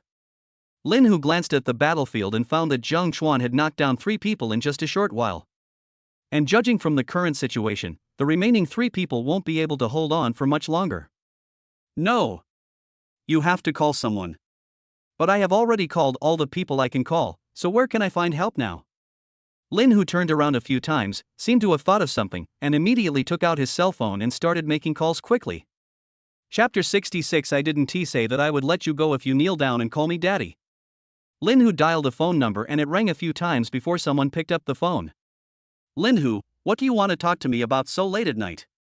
As soon as he heard the familiar voice, Lin Hu became excited. Brother Quan, didn't you tell me last time that if I ran into any trouble in Ninghai, I could ask Hu Wei for help? From what you said, you are in trouble now. Although he knew that the other party couldn't see him, Lin Hu still nodded heavily. There was a kid who took advantage of me and made more than 20 million. But this kid is quite good at fighting. All my people have already fallen. If you are willing to help me this time, I am willing to give you half of the money as a gift. When Brother Quan on the other end of the phone heard about this good thing, he immediately agreed. That blind guy actually dared to take advantage of my brother. Tell me the address and I will bring people over right away. Lin Hu told the other party his current location without any hesitation. When the other party learned of Lin Hu's current location, he couldn't help but burst into laughter. Lin Hu, you are so lucky. I am doing something nearby and will be there in 10 minutes at most. Hearing the beeping sound coming from the phone, Lin Hu's face showed a hint of ecstasy. He didn't expect his luck to be so good. That Brother Quan was actually doing business nearby. Kid, I'll let you run wild for a while. Once the people from the Tiger Power Gang arrive, I'll let you know that there are some people in this world that you can't mess with. Jiang Chuan looked at the last strong man who was still standing in front of him and secretly curled his lips. Just as Wang Qingji said, with his current strength, dealing with a few ordinary thugs is not a problem at all. These sturdy men in front of him are just relying on their strong bodies to bully ordinary people. If you really meet a so-called martial artist, you'll have no choice but to give up. Although Jiang Chuan cannot be considered a true martial artist now, he has at least entered the realm of martial arts. It is easy to deal with these few strong men. Jiang Chuan hooked his finger at the last strong man who was still standing, signaling him not to waste time. But the strong man found that his companions were falling to the ground one after another. They either covered their legs or their arms and wailed, their hearts filled with fear. Don't be fooled by this boy's thin arms and legs, he is very ruthless when he attacks. Especially that strange set of boxing techniques, which would break other people's bones at any time. Under such circumstances, the strong man had long lost the courage to fight Jiang Chuan. Master Tiger, this kid is a martial artist, I'm sorry. As soon as the words fell, the only strong man who did not fall down ran away. Seeing this, Jiang Chuan did not stop him, but raised his eyebrows at Lin Hu opposite him. Wang Wei, fuck your mother. The people from the Tiger Power Gang are coming soon, but you just quit and left. Couldn't you give me a little more time?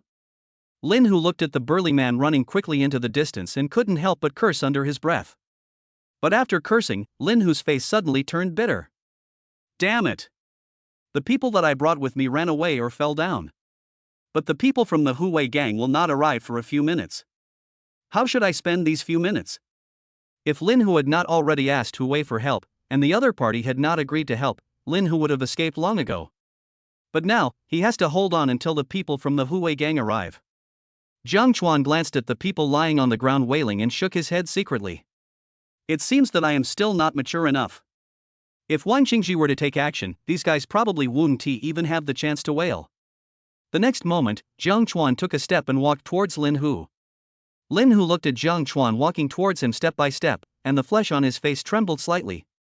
If it weren't for the fact that the people from the Hu gang were about to arrive, he would have had the urge to run away. No! I must delay until the people from the Hu gang arrive. Lin Hu took a deep breath and tried to put on a flattering smile. My dear brother, I was blind to this matter. Can we sit down and discuss this matter properly? Jiang Chuan stopped one step away from Lin Hu and asked with a playful look on his face, what do you think? After these words were spoken, the corners of Lin Hu's mouth twitched slightly. It seems that this matter really cannot be resolved peacefully. Little brother, there is an old saying that goes, it is better to resolve a feud than to create one. I was wrong today. I apologize to you here, and I will not ask you for the painting anymore. Jiang Chuan found out that Lin Hu was still planning to get the painting, and his eyes narrowed immediately. The reason you're saying this to me now was simply because you found out that I beat all your men down. If your men had beaten me down, would you still say this? Of course not. If Lin Hu's men beat Jiang Chuan down, he would appear in front of Jiang Chuan with a condescending attitude, and then mock him harshly. Jiang Chuan noticed that Lin Hu was still planning to speak, so he just waved his hand. Okay, stop trying to play this on me. We are all adults, and we should be punished if we do something wrong. Having said that, Jiang Chuan deliberately paused. After whetting Lin Hu's appetite, he smiled and said, if I remember correctly, you said you would make me kneel on the ground and call me daddy, right? As soon as these words were spoken, Lin Hu's face suddenly turned gloomy. It's just a dream to kneel down and call a young man dad. Jiang Chuan glanced at Lin Hu and found that the other party did not make any move at this time. He simply raised his hand and slapped the other party in the face. This is just the beginning. While Lin Hu was still not reacting, Jiang Chuan slapped him several times in the face. As a burning pain spread across his face, Lin Hu made a very wise move. This guy just knelt on the ground without saying a word and shouted at Jiang Chuan. Dad, don't do it. Even though Lin Hu called Jiang Chuan dad with his mouth, he was actually very angry in his heart. When the people from the Hu gang arrive, he will definitely return the humiliation to them 100-fold. When Jiang Chuan saw the scene, he was immediately amused. Lin Hu is a decisive person. He acted so quickly because he knew he would suffer something next. But I don't think I said that as long as Lin Hu kneels on the ground and calls me dad, I will let him go. The next moment, Jiang Chuan raised his hand, aimed at Lin Hu's fat face, and slapped him hard again. Bang! With a crisp sound, Lin Hu was completely stunned. Haven't you already done what the other party said? But why did the other party still take action? Jiang Chuan noticed that Lin Hu was covering his slapped cheek with his hand, while looking up at him in disbelief, and he couldn't help but shrug. I never said that I would let you go as long as you kneel down and call me daddy. Besides, I don't have a son as ugly as you. When Lin Hu heard this, he almost fainted from anger. This kid in front of me is so mean. He forced me to kneel down and call him daddy, but he didn't intend to let me go. If I had known this would happen, why would I kneel down? In fact, Jiang Chuan knew that Lin Hu was not convinced. But so what? If you're not convinced, just keep it to yourself. The next moment, Jiang Chuan kicked Lin Hu to the ground and started beating him wildly. Every punch hit Lin Hu so hard that he cried for his parents. There was no trace of his previous arrogance left. Not far away. When Xin Yuan saw this scene, he immediately turned around and said to Chen Yuchu, "You can ask your people not to come." Chen Yuchu nodded and prepared to call his people to go back. But at this moment, the sound of footsteps sounded in Chen Yuchu's ears. Immediately afterwards, Chen Yuchu heard such a voice. "Brother Quan, they are there." Chapter 67. Are you crazy? Or am I crazy? Brother Quan, they are there. As soon as this voice sounded, Chen Yuchu's heart suddenly skipped a beat. My people had made it very clear on the phone that it would take at least half an hour for them to arrive. But now, only more than 10 minutes have passed since I made the call, and my people will definitely not arrive early. The only explanation is that the people who came were not their own people, but helpers found by Lin Hu. The next moment, Chen Yuchu looked in the direction of the voice and found a burly man leading a large group of people walking towards this direction. This burly man has a bald head with a mini tiger tattooed on it, and the muscles in his arms bulge his sleeves. It seemed as if the bald man could tear the sleeve with just a little effort. Behind him were about 20 or so younger brothers, each with a fierce look in their eyes, and it was obvious that they had seen blood. Lin Hu, who was being beaten to the ground by Jiang Chuan, saw the bald man and started yelling madly as if he had grabbed his last straw. Brother Quan, I'm here, come and save me. When Jiang Chuan heard that Lin Hu had found help, he was so angry that he slapped the guy hard in the face. In an instant, Lin Hu's already swollen face became even more swollen. Xin Yuan discovered that a large group of people were quickly walking towards him, and immediately turned around and said to Chen Yuchu, "Hurry up and call your people and tell them to hurry up." Although Xin Yuan had seen Jiang Chuan's skills before. But Xin Yuan didn't think Jiang Chuan could deal with so many people. Now, she can only place her last hope on Chen Yuchu. Although Chen Yuchu knew that it would be useless even if he called to urge them. But he walked aside and made a phone call silently. Lu Quan was thinking about where he would take his brothers to have some fun after everything was done. But suddenly, Lin Hu's cry for help was heard. Lu Quan looked in the direction of the voice and his expression suddenly became strange. At this time, Lin Hu was being pinned to the ground and beaten by a young man. It was just because the young man was beating Lin Hu with his head down at the moment, so Lu Quan couldn't see the other person's face clearly for the time being. Lin Hu was a gangster after all, but he was pinned to the ground and beaten by a kid like this. It's so embarrassing. Lu Quan muttered something quietly, then quickly winked at the younger brother next to him. The younger brother understood what he meant and immediately rushed to Jiang Chuan and yelled, "Boy, you are hitting our brother Quan's friend now, stop it now." When Jiang Chuan heard this, he had no intention of stopping, but instead punched Lin Hu hard in the face. The punch was so powerful that it broke Lin Hu's two front teeth in half. When Lu Quan's younger brother found out that Jiang Chuan was so disrespectful to him, he immediately became angry. This guy was also a ruthless person. He kicked Jiang Chuan directly in the head. Even if Jiang Chuan didn't look up, he knew what was happening. Jiang Chuan tilted his head slightly and easily dodged the kick. Immediately afterwards, Jiang Chuan quickly stood up and kicked Lin Hu to the side. Lin Hu looked quite miserable at this moment. He had no idea how many ribs were broken, and his two front teeth were even broken by Jiang Chuan. However, when this guy thought that he would be able to take revenge soon, he endured the pain all over his body and slowly crawled towards Lu Quan. Seeing this, a clever younger brother immediately ran over and helped Lin Hu up. When Lin Hu came to Lu Quan, he wiped away his tears and cried, "Brother Quan, you are finally here. If you had come a step later, you might not have been able to see me." Lu Quan looked Lin Hu up and down and couldn't help but shook his head secretly. To say how good the relationship between him and Lin Hu is sheer nonsense. Lin Hu was also a newcomer to Ninghai City, and according to the rules of the underworld, he was just visiting the Huwei gang. It happened that it was Lu Quan who received him at the beginning, and the two of them just had a drink together. At the dinner table, the reason why Lu Quan said to Lin Hu, "If you have anything to say, just let me know," was just a polite remark. If Lin Hu hadn't told him on the phone that a guy had picked up a loot worth 20 million from him, and Lin Hu was willing to give half of it to him as a gift, Lu Quan would not have bothered to make this trip. I don't know if it was because of the more than 10 million yuan that Lu Quan actually took the initiative to reach out and support Lin Hu, and said insincerely, "Brother Lin, how did you get beaten up like this? Didn't I tell you that Ninghai is the territory of our Huwei gang? If you encounter any trouble here, just speak up." When Lin Hu heard this, he felt so aggrieved. How could he know that the guy on the opposite side was so good at fighting? In fact, from the beginning, Lin Hu had no intention of using the Huwei gang to settle the matter. Because Lin Hu knew that the Huwei gang was an absolute vampire. But as the people he brought with him were knocked down by Jiang Chuan, Lin Hu no longer cared about so much. At this moment, Lin Hu was also feeling fortunate. Fortunately, I was smart enough to call Lu Quan for help.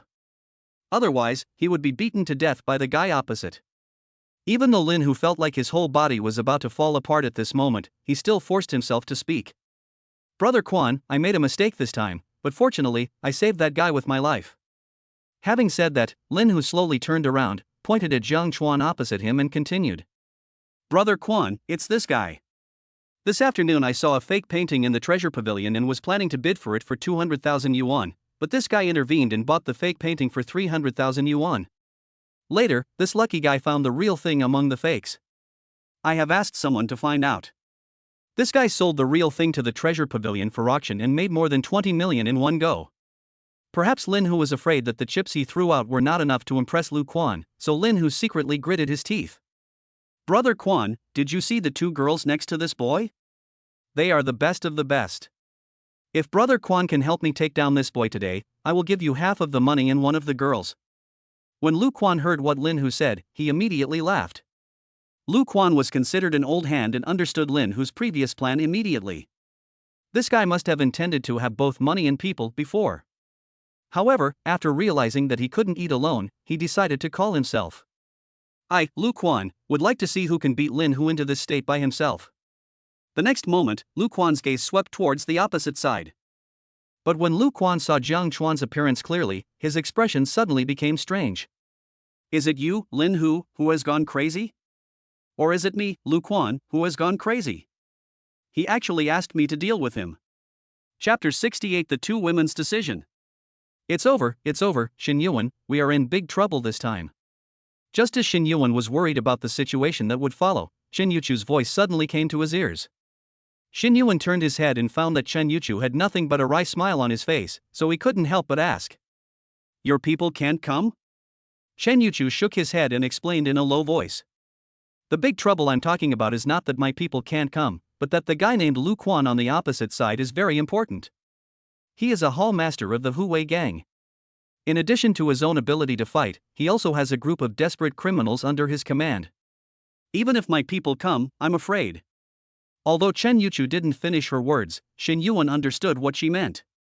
There is a huge difference between desperados and ordinary thugs. At most, thugs will bully ordinary people. But the desperados dare to fight with others. And they all had blood on their hands to a greater or lesser extent. Although Jiang Chuan is quite skilled. The people on the opposite side are a group of desperate criminals. If a fight really breaks out, I am afraid. No. I absolutely cannot let Jiang Chuan take risks. Xin Yuan took a deep breath, then pulled Jiang Chuan unnoticeably. After Jiang Chuan cast a puzzled look at him, Xin Yuan spoke in a low voice. Jiang Chuan, it's not difficult for you to break out with your skills, so don't worry about me and Chen Yuchu for now, just run. Chen Yuchu seemed to know that this was the best solution at the moment and nodded quickly. Jiang Chuan, your Anshin is right. The guys on the opposite side are all desperate criminals. You will definitely suffer in the fight. Run away quickly. Jiang Chuan found that both women were advising him to run away, and he was speechless. If it were any other desperado, perhaps he would consider this suggestion. However, since the person standing opposite him is a member of the Hu Wei gang, then today's matter is settled. Just when Jiang Chuan was thinking about whether to call Zhao Tai, Lu Quan pointed at Jiang Chuan and asked in disbelief. He was the one who took advantage of you? He was also the one who beat you up? Nonsense. Are there any other outsiders here besides the guy opposite? Of course, Lin Hu didn't dare say this out loud. Lin Hu said in an almost flattering tone. That's right, Brother Quan. It's the kid on the opposite side. If you can help me take down that kid today, I, Lin Hu, will never forget this favor in my life. In the future, as long as Brother Quan can use me, Lin Hu, just go ahead. Bang! Before Lin Hu could finish his words, he was slapped hard in the face. Lin Hu was completely stunned by Lu Quan's slap. I called you to help me, not to slap me. At this moment, Lu Quan felt so fortunate. He was glad that he didn't rush into it. I am also glad that I have not done anything out of line since coming here. Although Jiang Chuan didn't know Lu Quan knew him. Could a young man who could be called Jiang Xiao by the leader of the Hu Wei gang and his own boss be an ordinary person? Lin Hu, fuck your mother. You almost got me killed. Lu Quan cursed viciously in his heart, then raised his fist and smashed it hard on Lin Hu's forehead. Bang! With a dull thud, Lin Hu was knocked flying. Lu Quan became more and more angry the more he thought about it. He pointed at Lin Hu, who was lying on the ground, and said viciously, beat him to death. At this moment, the difference between ordinary gangsters and desperados was revealed. If an ordinary gangster found out that his boss gave such strange orders, he would definitely ask about it. However, after receiving Lu Quan's order, these desperate criminals from the Hu Wei gang rushed to Lin Hu without saying a word and beat him to death. Xin Yuan, am I dreaming? Why are they fighting among themselves? Not to mention that Chen Yuchu didn't understand what was happening in front of him, even Xin Yuan had a look of confusion. Aren't these desperate criminals from the Hu Wei gang the helpers called by Lin Hu? Why did he attack Lin Hu instead? When Jiang Chuan saw this scene, he was stunned at first, and then a strange smile appeared on his face. It seems that this guy named Lu Quan seems to have recognized me. Stop. Don't beat him to death. Lu Quan found that Lin Hu was about to be beaten to death by his own men and could not help but shout. In an instant, the members of the Hu Wei gang immediately stopped and returned to Lu Quan's side. The reason why Lu Quan issued such an order was not because he was kind-hearted and wanted to spare Lin Hu's life, but because he was afraid that he would have a hard time explaining to Jiang Chuan after killing Lin Hu. Lin Hu's life or death should be decided by young Master Jiang. Lu Quan muttered something in his heart, then straightened his not-so-messy clothes and started walking towards Jiang Chuan opposite. 1 step, 2 steps. Xing Yuan found that Lu Quan was approaching him quickly, and subconsciously stood in front of Jiang Chuan. When Jiang Chuan saw this scene, he gently pulled Xing Yuan aside and said with a smile, "Aunt Shin, believe me, it's okay." Xing Yuan wanted to say something else, but when she saw Jiang Chuan's determined look, she swallowed her words back. Lu Quan came up to Jiang Chuan and took a deep breath. Then, under the shocked gazes of Xing Yuan and Chen Yuchu, he slowly lowered his bald head. "Master Jiang, this matter has nothing to do with me. Lin Hu also told me on the phone that someone took advantage of him and he was a little dissatisfied, so he asked me to come and help him settle the matter." Perhaps fearing that his previous words could not express his sincerity, Lu Quan continued to explain. "If I knew that the person Lin Hu was talking about was young Master Jiang, I would definitely rush over as soon as possible, but not to help Lin Hu, but to help young Master Jiang solve this problem." "Mr. Jiang?" When Xing Yuan and Chen Yuchu discovered that Lu Quan actually called Jiang Chuan by this name, their minds went blank. When did Jiang Chuan become Jiang Shao? Moreover, even a desperado like Lu Quan was so respectful to him? Lu Quan found that Jiang Chuan did not say anything, but just looked at him with a strange look. He immediately turned around and yelled at the group of younger brothers. "What are you still standing there for? Hurry up and call for help." Although the group of real desperados did not know Jiang Chuan's true identity, they no longer hesitated when they saw that their boss was so respectful to him. "Master Jiang." The sound was so loud that it hurt the two women's ears. On the ground. When Lin Hu, who was only breathing his last breath, saw the scene, his eyes turned black and he fainted. Before this guy fell into coma, he had only one thought in his mind. That is, my life might be in danger this time. Shen Yuan and Chen Yuchu looked at each other and understood each other's thoughts. That is, after returning this time, they must interrogate Jiang Chuan thoroughly to see what secrets this guy is hiding from them. Jiang Chuan didn't know that because of this incident, he would be severely tortured by the two women when he returned home. Chapter 69, Mr. Jiang. Are you satisfied with this? Even Jiang Chuan himself did not expect that the name Mr. Jiang would be so useful. In fact, Jiang Chuan knew very well why everyone in the Hu Wei gang called him Master Jiang. It was nothing more than that Zhao Tai mistakenly thought that he was the heir of a big family and wanted to cling to his thigh. Jiang Chuan did not explain anything about this. Jiang Chuan really needs Hu Wei's help now. Although Jiang Chuan has evidence of Zhao Tai's crime, it would be difficult for Zhao Tai to admit his guilt based on this alone. The inevitable result is that Zhao Tai helps him openly while secretly trying to get back the evidence. This will more or less cause some trouble to Jiang Chuan. But now it's different. Zhao Tai mistakenly thinks that he comes from a big family, so he won't have so many small thoughts when helping him do things. In fact, Wang Qingji had discussed this issue with Jiang Chuan at the beginning. In Wang Qingji's opinion, even if Jiang Chuan hired him to find Zhao Tai, it was too risky. No matter what, Zhao Tai is the boss of the Hu Wei gang and has seen all kinds of storms. What if that guy gets pushed into a corner and fights Jiang Chuan to the death? In this regard, Jiang Chuan gave his own explanation. Before going to find Zhao Tai, Jiang Chuan had already made some preparations. First of all, Jiang Chuan already knew Zhao Tai's character in advance. Although Zhao Tai is cruel and ruthless, he cherishes his life very much. Otherwise, that guy wouldn't be alive today. Now that Zhao Tai has finally made it to his current position, of course he wants to enjoy life. Secondly, Jiang Chuan made several copies of Zhao Tai's criminal evidence, hid them in different places, and made sufficient preparations. If something happened to him, the criminal evidence of Zhao Tai would be sent to the police station.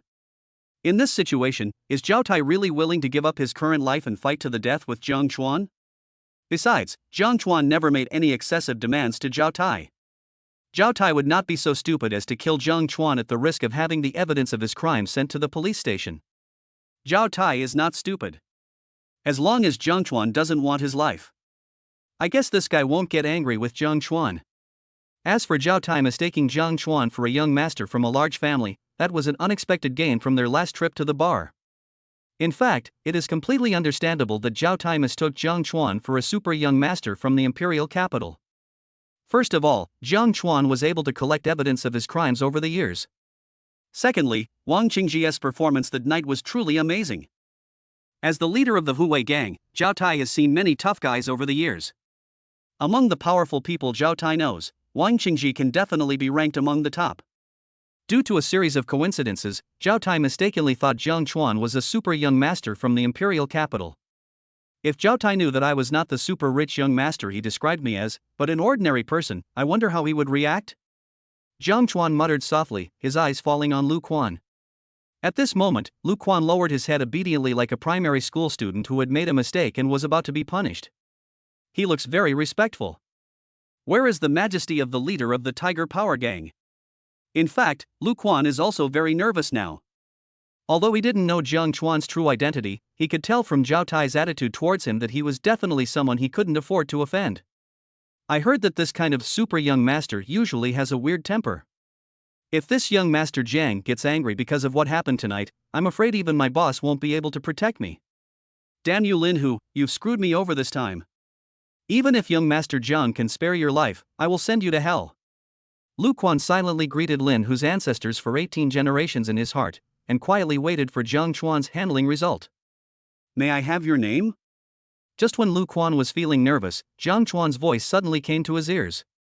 When Lu Quan heard this, he immediately raised his head and answered respectfully. Master Jiang, my name is Lu Quan, and I'm the leader of the Tiger Power Gang's battle hall. As the local boss of Ninghai, the Huwei Gang is divided into several branches. There is the War Hall, which is responsible for fighting, the Information Hall, which is responsible for collecting intelligence, and the Business Hall, which is responsible for the Huwei Gang's industries. Each hall master has his own area of expertise. Just like the War Hall master Lu Quan in front of him.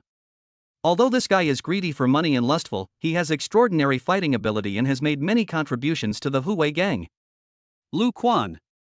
After Jiang Chuan silently memorized the name in his heart, he pointed at Lin Hu, who was already unconscious on the ground, and said something in a calm expression. I won't tell Zhao Tai about this, but from now on, I never want to see this guy in Ninghai again. Jiang Chuan did not tell Lu Quan what to do, he just expressed his own thoughts. But Lu Quan was a smart man and immediately understood what Jiang Chuan meant. Don't worry, Master Jiang. I will definitely do this beautifully for you. Seeing Lu Quan being so sensible, Jiang Chuan nodded with satisfaction. All right. Now that this matter has been resolved, take your people and leave. What Jiang Chuan didn't expect was that Lu Quan slowly shook his head. Master Jiang, it's not over yet. As he spoke, Lu Quan turned around under Jiang Chuan's puzzled gaze and shouted at the man who had attacked Jiang Chuan before. Wang Meng, step out. When Wang Meng heard this, his body trembled violently, but he finally walked out of the team. Lu Quan didn't even look at Wang Meng and said with a cold face. Do it yourself, or should I do it? Wang Meng knew Lu Quan's temper very well, and without any hesitation, he swung his fist and hit his right leg hard. Snap! As the sound of bones breaking was heard, cold sweat instantly covered Wang Meng's forehead. But this guy is also a ruthless person. Even though his right leg was broken by himself, no sound was made.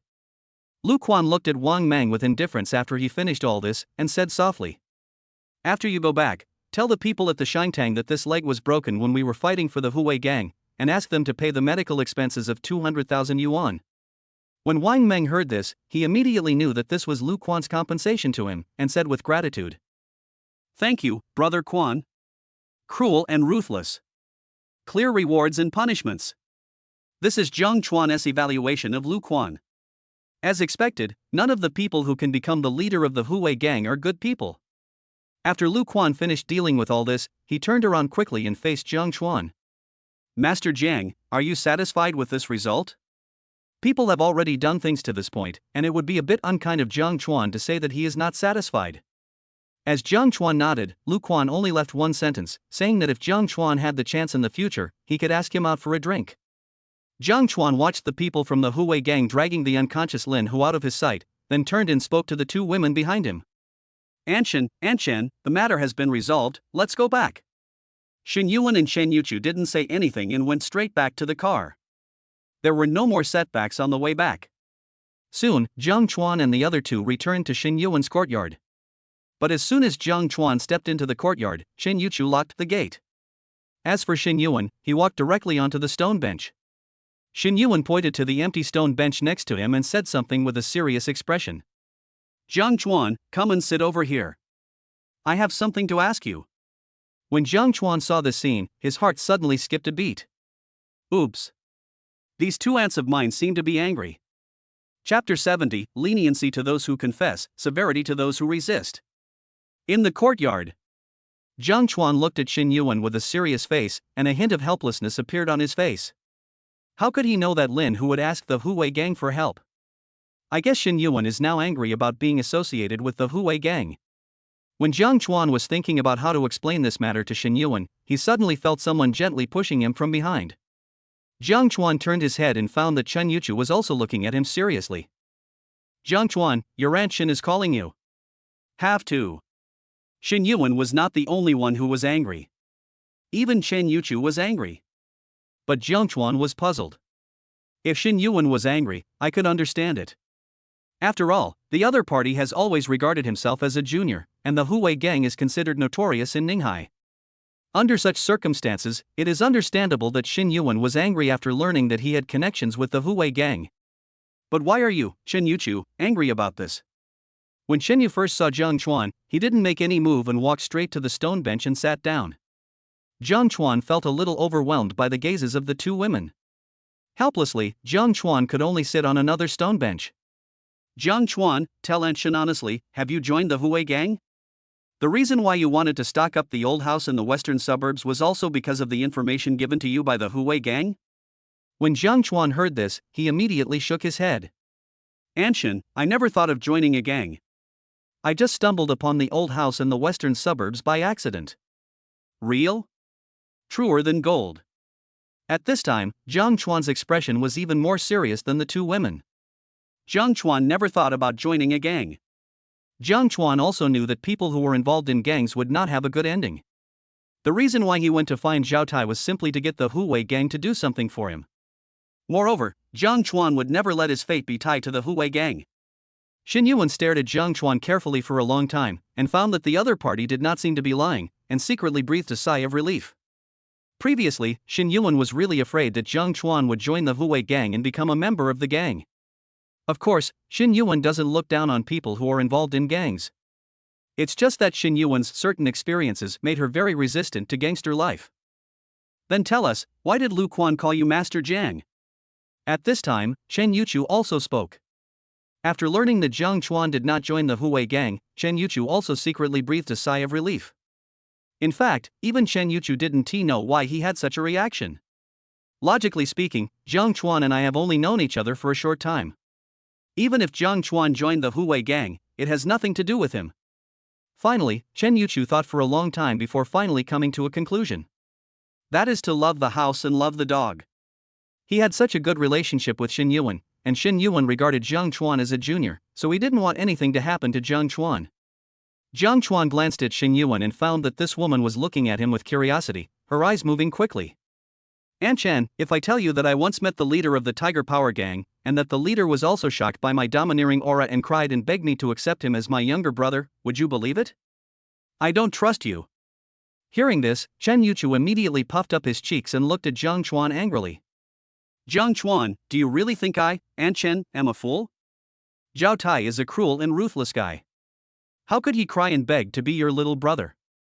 He really wanted to be my little brother, but I refused. Xin Yuan, who was standing by, frowned when he heard this, and finally couldn't help but knock on the stone table with his hand. Jiang Chuan, be serious and tell Aunt Xin why Lu Quan called you young Master Jiang? Xin Yuan thought she knew Jiang Chuan inside and out, but what happened today refreshed her understanding. To this day, Xin Yuan still remembers the scene when Lu Quan kept that group of desperate criminals named Jiang Chuan Jiang Xiao. More than 20 people. Almost at the same time, they bowed their heads respectfully. They all shouted Master Jiang in unison. What a spectacular scene! Until now, Xin Yuan still felt his ears were buzzing. Jiang Chuan knew that if he didn't make this matter clear, Xin Yuan might not be able to sleep tonight. So, Jiang Chuan subconsciously skipped the part about Wang Qingji and told him about his trip to find Zhao Tai. When Xin Yi learned that Jiang Chuan dared to come to negotiate with Zhao Tai just because he had some leverage over him, a look of disbelief immediately appeared on his face. As for Chen Yuchu, he was even more direct and exclaimed, Jiang Chuan, aren't you afraid that Zhao Tai will turn against you and kill you on the spot? This is really too risky. When Jiang Chuan heard this, he couldn't help but roll his eyes secretly.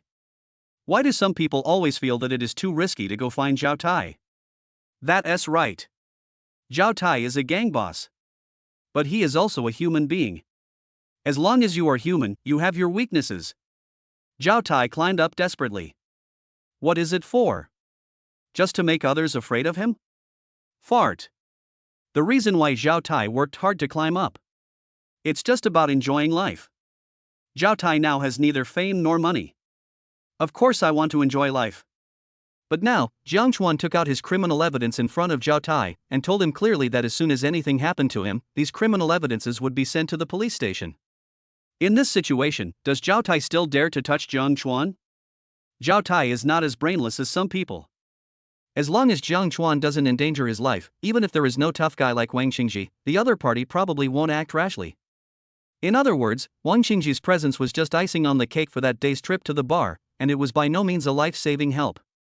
After Jiang Chuan explained the interests involved to the two women, the way the two women looked at Jiang Chuan suddenly changed. Previously, they just thought that it was too risky for Jiang Chuan to go to Zhao Tai for negotiation. But when they learned that Jiang Chuan had made sufficient preparations for this matter, I could only sigh silently in my heart that Jiang Chuan is such a brave and careful boy. Just ask yourself, is there anyone like Jiang Chuan who can easily control a gang boss at his age? Who else can face a ruthless gang boss like Jiang Chuan at the same age and remain calm? Since you didn't join the Huwei gang, Anshin is relieved. After Anshin said this, Jiang Chuan stood up and prepared to walk towards his room. But at this moment, Xin Yuan said something. Jiang Chuan, don't rush back to the house. Anshin also has something to tell you. Chen Yuchu on the side seemed to know what Xin Yuan was going to say and kept winking at Xin Yuan. But Xin Yuan pretended not to see it and stared at Jiang Chuan. When Jiang Chuan saw this scene, a gleam of light flashed in his eyes. The next moment, Jiang Chuan returned to the stone bench and replied calmly. Anshin, you speak, I listen. Chapter 71 Xin Yuan's Life Experience. The courtyard was so quiet that it was scary. At this moment, no one spoke first. Xin Yuan was thinking about how to start, while Jiang Chuan was waiting quietly. As for Chen Yuchu, his face was filled with depression. I had known Xin Yuan for 3 or 4 years before he told me those things. But how long has Jiang Chuan known Xin Yuan? I was going to tell him those things. Comparing yourself with others is really frustrating. At some point, the full moon in the sky had hidden in the clouds. Fortunately, there are still countless stars shining on the earth, providing a little light for the three people. I don't know how long it took, but Xin Yuan finally spoke. Jiang Chuan, do you know why I am so afraid of you joining the Huwei gang? Jiang Chuan glanced at Xin Yuan and found that the other party's expression at this moment contained resentment and fear, but more of it was unwillingness. He gave an answer after thinking for a long time. Anshin, do you think I'll be in danger if I join the Huwei gang? Xin Yuan's eyes swept in a certain direction and he said something with an extremely complicated expression. You're only half right. The reason I'm so afraid of you joining the Tiger Power Gang is, first, I'm afraid you'll be in danger, and second, I'm afraid your family will be in danger. Family? When Jiang Chuan heard this, he seemed to have thought of something and his expression suddenly changed. However, Jiang Chuan did not say anything, but just looked at Xin Yuan with a strange look. In the past, Jiang Chuan just thought that his Anshin was luckier. I was able to stock up on some houses in the early years, and then started living the life of a landlady early on. But now it seems that I was overthinking. The reason why Xin Yuan can live the life she has now is not just because she is lucky. Soon, Xin Yuan's voice sounded again in the courtyard. Jiang Chuan, haven't you always been curious about why you have never met my family? Jiang Chuan was indeed curious about this. Considering that Xin Yuan is only in his 30s this year, it is definitely impossible to say that he has no relatives. But Jiang Chuan has lived here for some time and has never met Xin Yuan's family.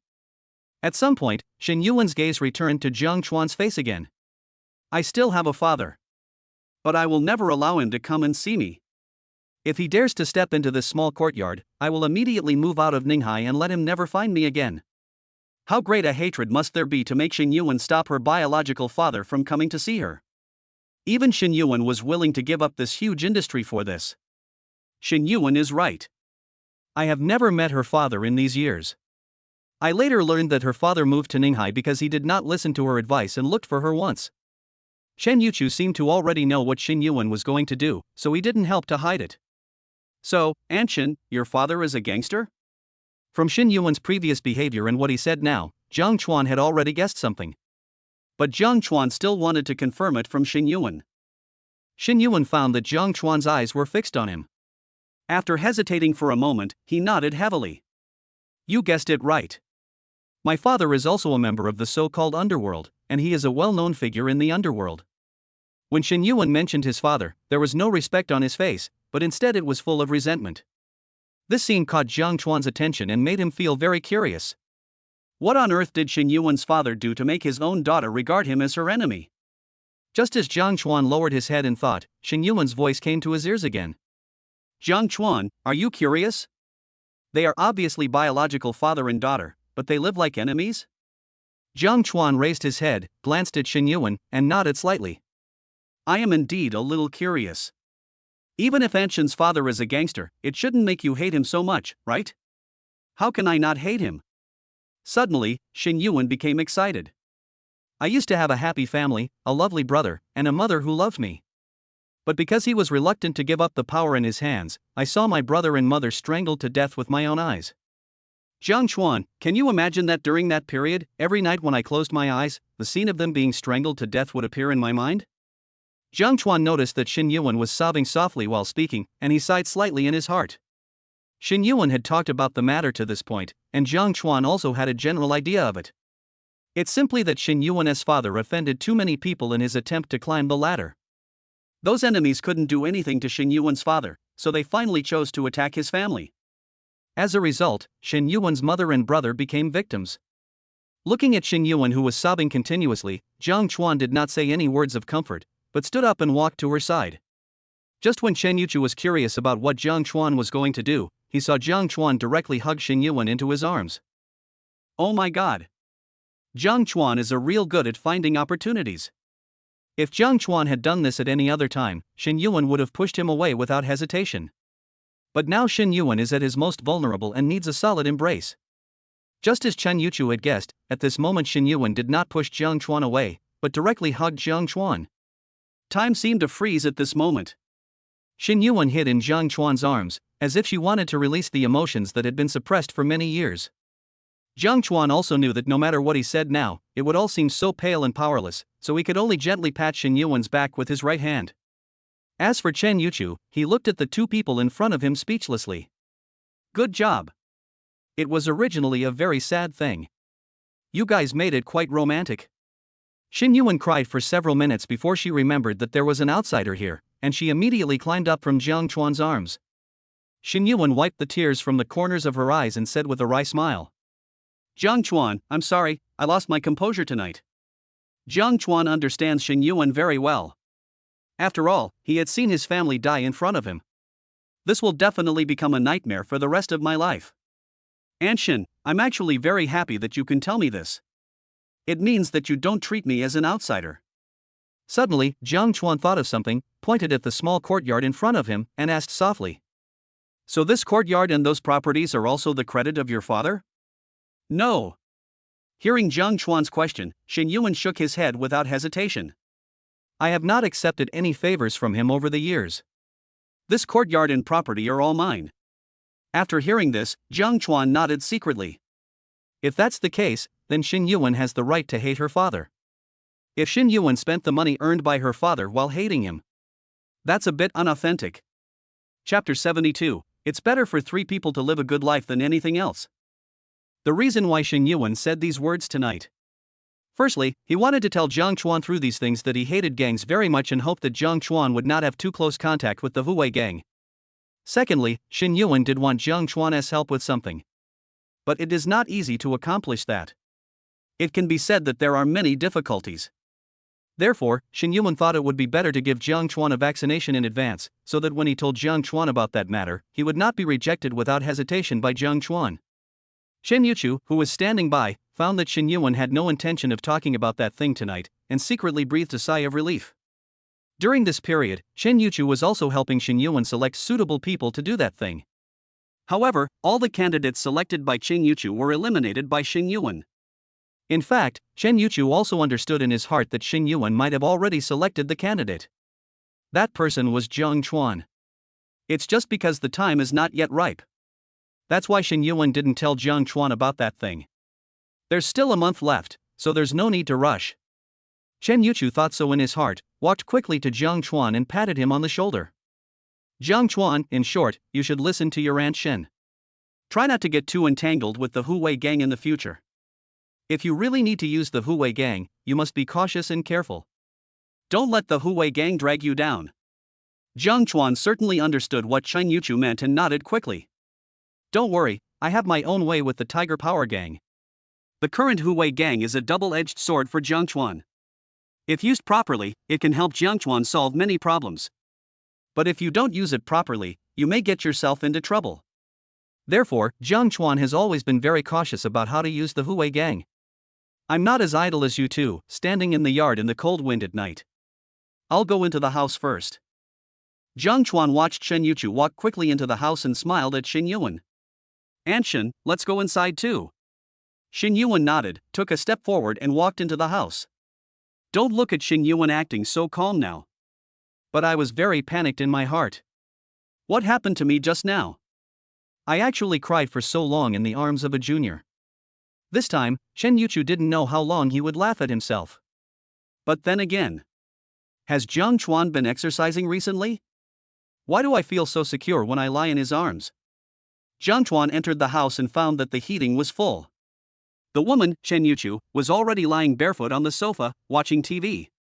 When Chen Yuchu saw Jiang Chuan and Xin Yuan walk in, she immediately pointed in the direction of the kitchen and acted coquettishly. Chen Yuchu, I'm hungry. Make me some midnight snack. Xin Yuan simply ignored this sentence, turned around and asked Jiang Chuan with a smile. Jiang Chuan, do you want to have a midnight snack? Before Jiang Chuan could answer, Chen Yuchu grabbed a fashion magazine and threw it at him, cursing. You are such a traitorous person, Xin Yuan. I said I was hungry, but you ignored me. Then you turned around and asked your lover if he wanted to have a midnight snack. Perhaps Xin Yuan had become immune to it, or perhaps she knew it was useless to refute, so she simply grabbed the fashion magazine in her hands and looked at Jiang Chuan with gentle eyes. Although Jiang Chuan had already had dinner, he had a fight and chatted outside the yard for a long time, so he was already a little hungry. Now that Xin Yuan asked about it, Jiang Chuan won't be pretentious. Aunt Shen, I am indeed a little hungry. Then just wait, Aunt Shen will make you some midnight snack. As he spoke, Xin Yuan walked straight to the kitchen and tied an apron on himself skillfully. You can tell at first glance that she's a woman who knows how to live. Jiang Chuan looked at the busy figure in the kitchen, muttered softly, and sat down on the sofa. Chen Yuchu glanced at Jiang Chuan and snorted. Boy, you'd better stay away from me. I'm afraid Xin Yuan will get jealous and won't even give me midnight snacks later. Upon hearing this, Jiang Chuan immediately began to fight back. I advise you not to have midnight snacks. Why? Because you're as fat as a pig. You are so bad, Jiang Chuan. No matter what, I am still your Aunt Chen. How dare you say that to me? As he spoke, Chen Yuchu picked up a pillow next to him and threw it towards Jiang Chuan. Jiang Chuan punched the pillow away and sneered. You have such a small trick, and you dare to show off in front of me. After hearing this, Chen Yuchu could no longer hold back and jumped directly onto the sofa, roaring angrily. Jiang Chuan, I'm going to fight you. In the kitchen, Xin Yuan, who was making midnight snacks, heard this conversation and couldn't help but shook his head secretly. These two people are really a pair of enemies. When Xin Yuan brought the midnight snack out of the kitchen, she found that the living room had been made extremely messy by Jiang Chuan and Chen Yuchu. At this time, Chen Yuchu was looking at Jiang Chuan angrily. It was obvious that Chen Yuchu did not gain any advantage in the confrontation just now. Xin Yuan placed the midnight snack on the coffee table and quickly squatted down to pick up the fashion magazines that were scattered on the floor. Chen Yuchu, you are already old, why are you acting like a child? When Chen Yuchu heard this, he immediately pointed at Xin Yuan and pretended to be heartbroken. You are such a good person, Xin Yuan. You only know how to criticize me. I want to break up with you. Upon hearing this, Xin Yuan secretly rolled his eyes. Okay then, after we break up, you can't eat the midnight snacks I make. Chen Yuchu immediately showed a flattering smile on his face. Wan, don't be like this. I was just joking with you. Jiang Chuan is really a little hungry. While the two women were joking with each other, he had already picked up his own midnight snack and started eating it. Chen Yuchu discovered that Jiang Chuan's movements were so fast that they were beyond his imagination, and he subconsciously protected his midnight snack in front of him. Jiang Chuan, I'm warning you, finish your portion and don't eat mine. But Jiang Chuan didn't even look at Chen Yuchu, and was concentrating on finishing the glutinous rice balls in his bowl. 2 minutes later. After Jiang Chuan finished all the dumplings in the bowl, his eyes were fixed on the dumpling in Chen Yuchu's hand. Even Jiang Chuan himself didn't notice that his appetite had increased dramatically since he started practicing boxing with Wang Qingji. When Chen Yuchu discovered that Jiang Chuan was eyeing the glutinous rice balls in his bowl again, he immediately spat into his bowl. When Xin Yuan saw this scene, he was speechless. It's just a bowl of dumplings. Is this necessary? The next moment, Xin Yuan pushed the bowl of dumplings prepared for herself in front of Jiang Chuan and said with a smile, "Eat. There's more in the kitchen. If it's not enough, Aunt Shin will serve you more." Hearing this, Jiang Chuan no longer hesitated. He picked up the bowl of dumplings and quickly put them into his mouth. Xin Yuan held his chin with both hands, glanced at Jiang Chuan, then glanced at Chen Yuchu beside him, and suddenly a strange idea came to his mind. That is, this kind of life is pretty good now. Chapter 73. The first rule is to knock on the door before entering. Jiang Chuan ate 3 large bowls of dumplings before he could barely fill his stomach. When Chen Yuchu looked at the 3 empty bowls placed in front of Jiang Chuan, he secretly swallowed his saliva. This kid has a really big appetite. You know, they had dinner before. But only 2 hours later, Jiang Chuan finished so many dumplings again. What Chen Yuchu didn't know was that ever since Jiang Chuan started practicing the mountain shaking fist, his appetite had increased dramatically. Every 2 or 3 hours, I feel hungry. On the other hand, Xin Yuan found that Jiang Chuan finished 3 bowls of dumplings in one breath, with a smile on his face. Young guys should eat more. After all, you are still in the growth stage. Aunt Shin, I'm full. As Jiang Chuan said this, Xin Yuan quickly took the 3 empty bowls and said with a smile, "It's getting late, go upstairs and get some rest, I'll take care of the rest." Jiang Chuan didn't bother to be polite with Xin Yuan. He just stood up and walked towards the second floor. Only after Jiang Chuan's figure completely disappeared from his sight did Chen Yuchu turn around and speak to Xin Yuan. "Xin Yuan, luckily your family is rich and powerful, otherwise you would have been bankrupted by this kid."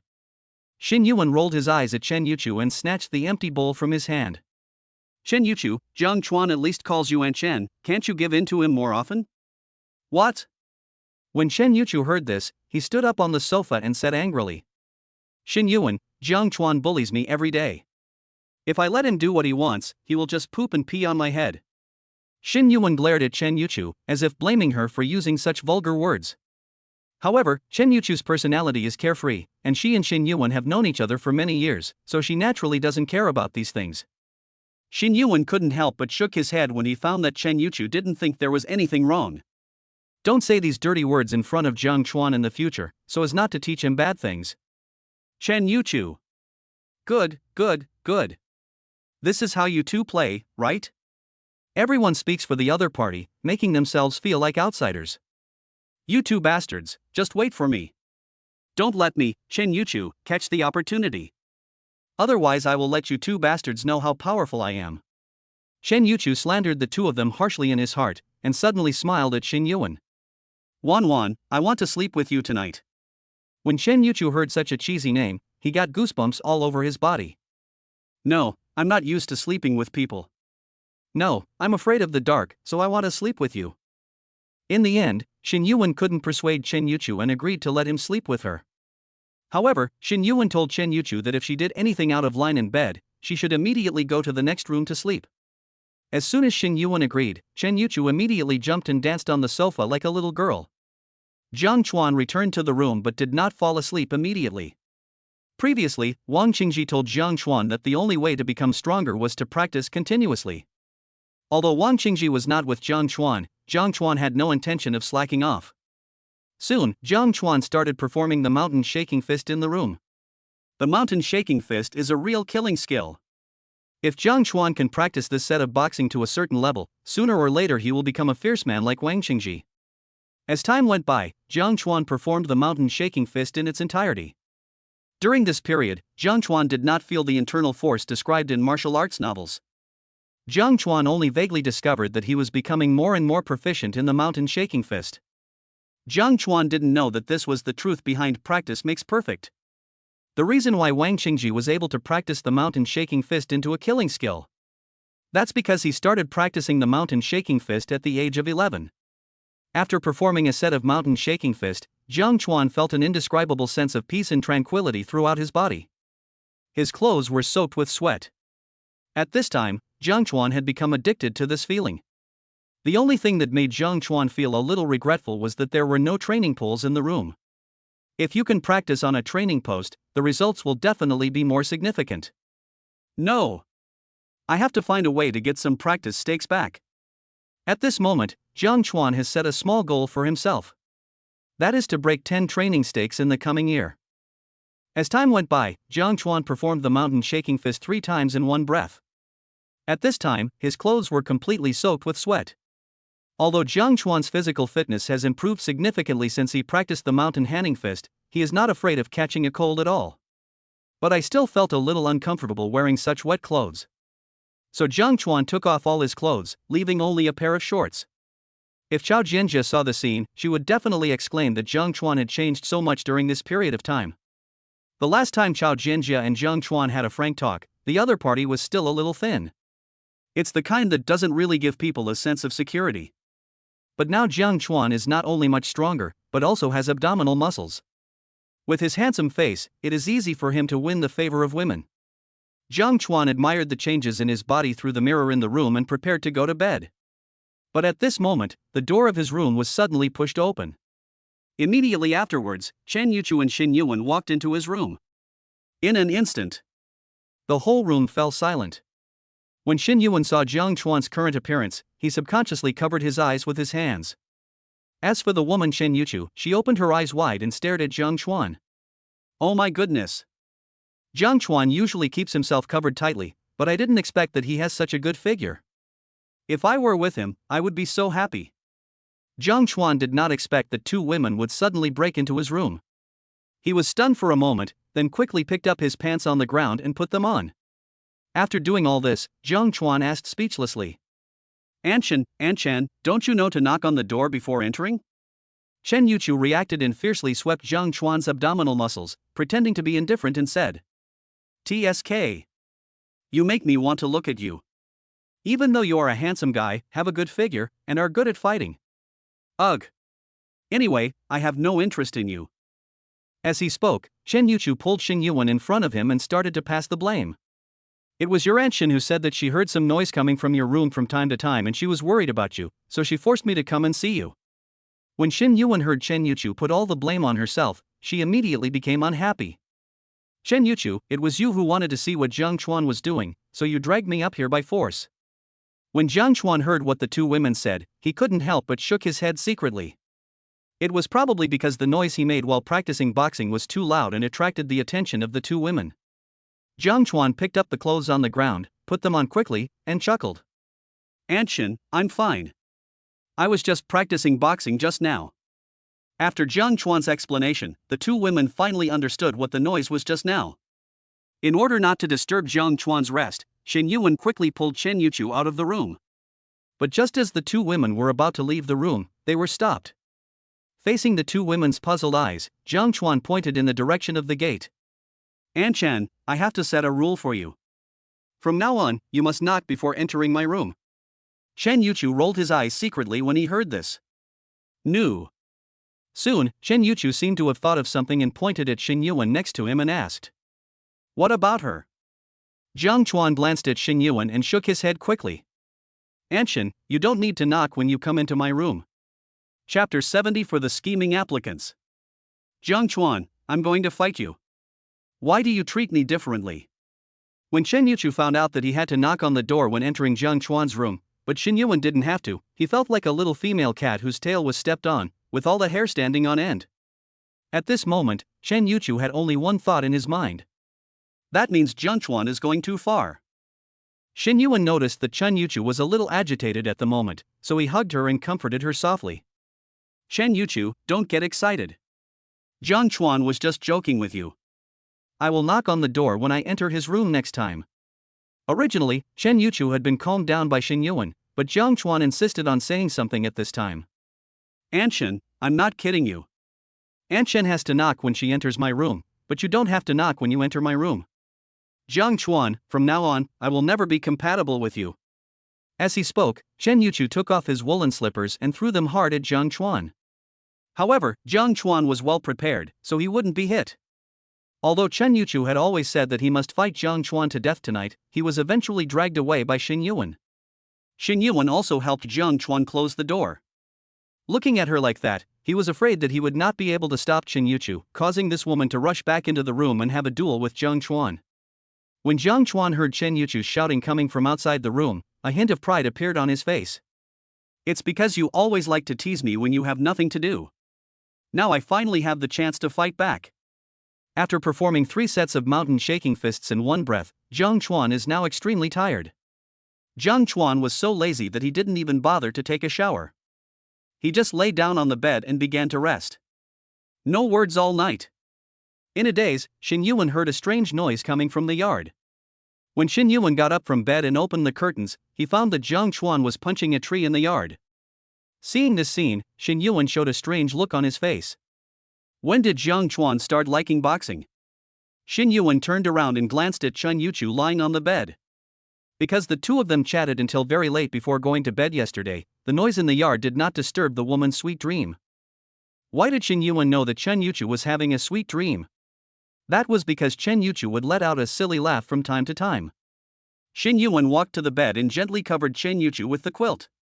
Then she found a rubber band, tied her hair up casually, and went downstairs. Inside the yard.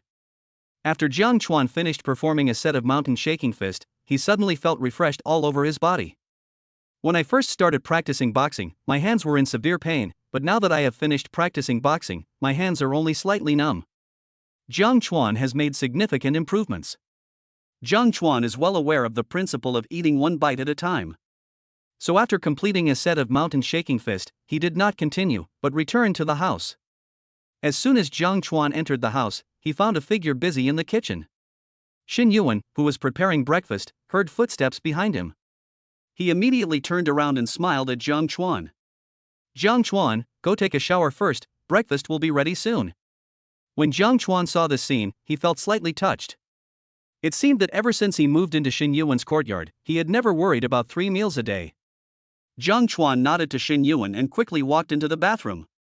When Jiang Chuan finished taking a shower, he found a rich breakfast on the table. Jiang Chuan, although I don't know why you suddenly like to practice boxing, I know that your high-intensity training requires adequate nutrition. Have breakfast first, and I'll go wake Shen Yuchu up.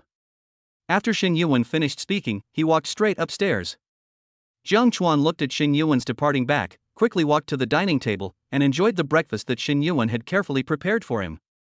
After Jiang Chuan had eaten his fill, Chen Yuchu was reluctantly pulled downstairs by Shen Yuan.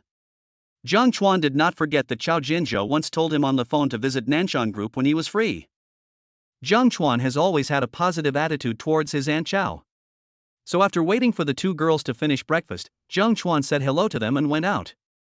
When Jiang Chuan arrived at the Nanshan Group headquarters, he found that a large number of people had already gathered there. There were men and women, all very young, and all dressed in formal attire. After Jiang Chuan asked around, he found out that these were people looking for jobs at Nanshan Group. Later, someone will bring them to Nanshan Group to start their job search. This is not the first time Jiang Chuan has come to Nanshan Group, so he naturally knows the rules here. The security guards would not let you in without a guide or without your Nanshan Group employee ID card. Chao Jianjia had previously told Jiang Chuan on the phone that he must call her when he arrived at Nanshan Group. Jiang Chuan had no intention of giving Chao Jianjia a surprise, so he made a phone call to tell Chao Jianjia that he was already downstairs. When Chao Jianjia on the other end of the phone heard this, she told Jiang Chuan to stay where he was and not move, then hung up the phone in a hurry. The moment Jiang Chuan put away his phone, a young man in a suit and tie came over. Dude, are you also applying for a job at Nanshan Group? Jiang Chuan glanced at the other person and found that he was looking at him with a sly look on his face, so he quickly shook his head. TSK. Just apply for the job. There's nothing to hide. The guy in a suit glanced at the resume in his hand, then looked at Jiang Chuan's outfit and couldn't help shaking his head. Brother, I advise you to go back. This time, Nanshan Group is only recruiting 3 interns. Look here, all of them have amazing resumes and are dressed up in a very decent manner. Look at you again. You didn't even prepare a resume and you're dressed so casually. It's hard to leave a good impression on the interviewer. If you ask me, you should stop wasting everyone's time. Jiang Chuan finally understood. It seems that this guy in front of me regards me as a competitor. But think about it, there are limited places to enter Nanshan Group. If you can kill a competitor before the interview, then the other party's chances of joining Nanshan Group will be much greater. But Jiang Chuan was puzzled. With so many competitors here, why did this guy choose him? Is it because I dress casually that the other person feels a little superior? Jiang Chuan glanced at the guy in a suit in front of him and said seriously, I'm not here to apply for a job. I'm just here to meet someone. Besides, if you really have confidence in yourself, you wouldn't have to resort to such means. As soon as these words were spoken, the young man in a suit and tie looked a little ugly. Just when he was about to continue to attack Jiang Chuan with words so that Jiang Chuan would voluntarily give up the application, a voice with a hint of surprise sounded in the distance. Jiang Chuan. The young man in a suit looked in the direction of the voice and his eyes suddenly widened. Because he found a top-notch beauty in both figure and appearance walking towards him quickly. Chapter 75, Can I start as a manager first? Even Chao Jianjia didn't understand why the haze in her heart always disappeared as soon as she saw Jiang Chuan. At this moment, Chao Jianjia finally showed a smile on her face. Jiang Chuan saw Chao Jianjia walking towards him quickly and subconsciously wanted to say hello. But the young man in a suit standing in front of him exclaimed, Chao Jianjia, the president of Nanshan Group. I didn't expect that she would be our interviewer this time. Upon hearing this, most male interviewees subconsciously stood up straight. These guys had already made inquiries before coming for the interview. Chao Jianjia is still unmarried. I haven't even had a boyfriend. If you are lucky and the other party takes a fancy to you right away, then you won't have to work harder for decades. Wrong. If Chao Jianjia really takes a fancy to me, it would not just be a matter of saving a few decades of hard work. But his sons and grandsons don't have to struggle anymore. Move away. Don't block my view. The young man in a suit and tie noticed that Chao Jianjia was walking straight towards him, and hurriedly pulled Jiang Chuan aside. The guy even smoothed his hair and struck a pose that he thought was very cool. When Jiang Chuan saw this scene, he was puzzled. Could it be that this guy didn't hear Chao Jianjia calling his name before? All right. Even if the other party didn't know that he was Jiang Chuan, he would not think that Chao Jianjia was coming for him. Here we come. It really came for me. The young man in a suit found that Chao Jianjia was getting closer and closer to him, and he became excited. At this moment, this guy had already thought of dozens of opening remarks in his mind. But what happened next made the young man in a suit dumbfounded. Chao Jianjia walked around him, came to Jiang Chuan, and said something with a smile on her face. You're here. His voice was very gentle, without any of the airs of an icy CEO. Jiang Chuan looked at the familiar face and nodded slightly. Aunt Chao, if you want to see me, I will come. Hiss. When the young man in a suit heard Jiang Chuan address Chao Jianjia, he couldn't help but take a breath. You should have told me earlier that you knew the president of Nanshan Group. I wouldn't have considered you a competitor just now. What the young man in a suit could not accept the most was that Chao Jianjia actually replied.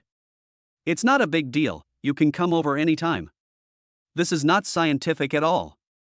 Isn't it said that Chao Jianjia is always a man of his word? It was always others who waited for her. I've never heard of her waiting for someone else. Jiang Chuan ignored everyone's envious looks and spoke to Chao Jianjia. Aunt Chao, what do you want to see me about?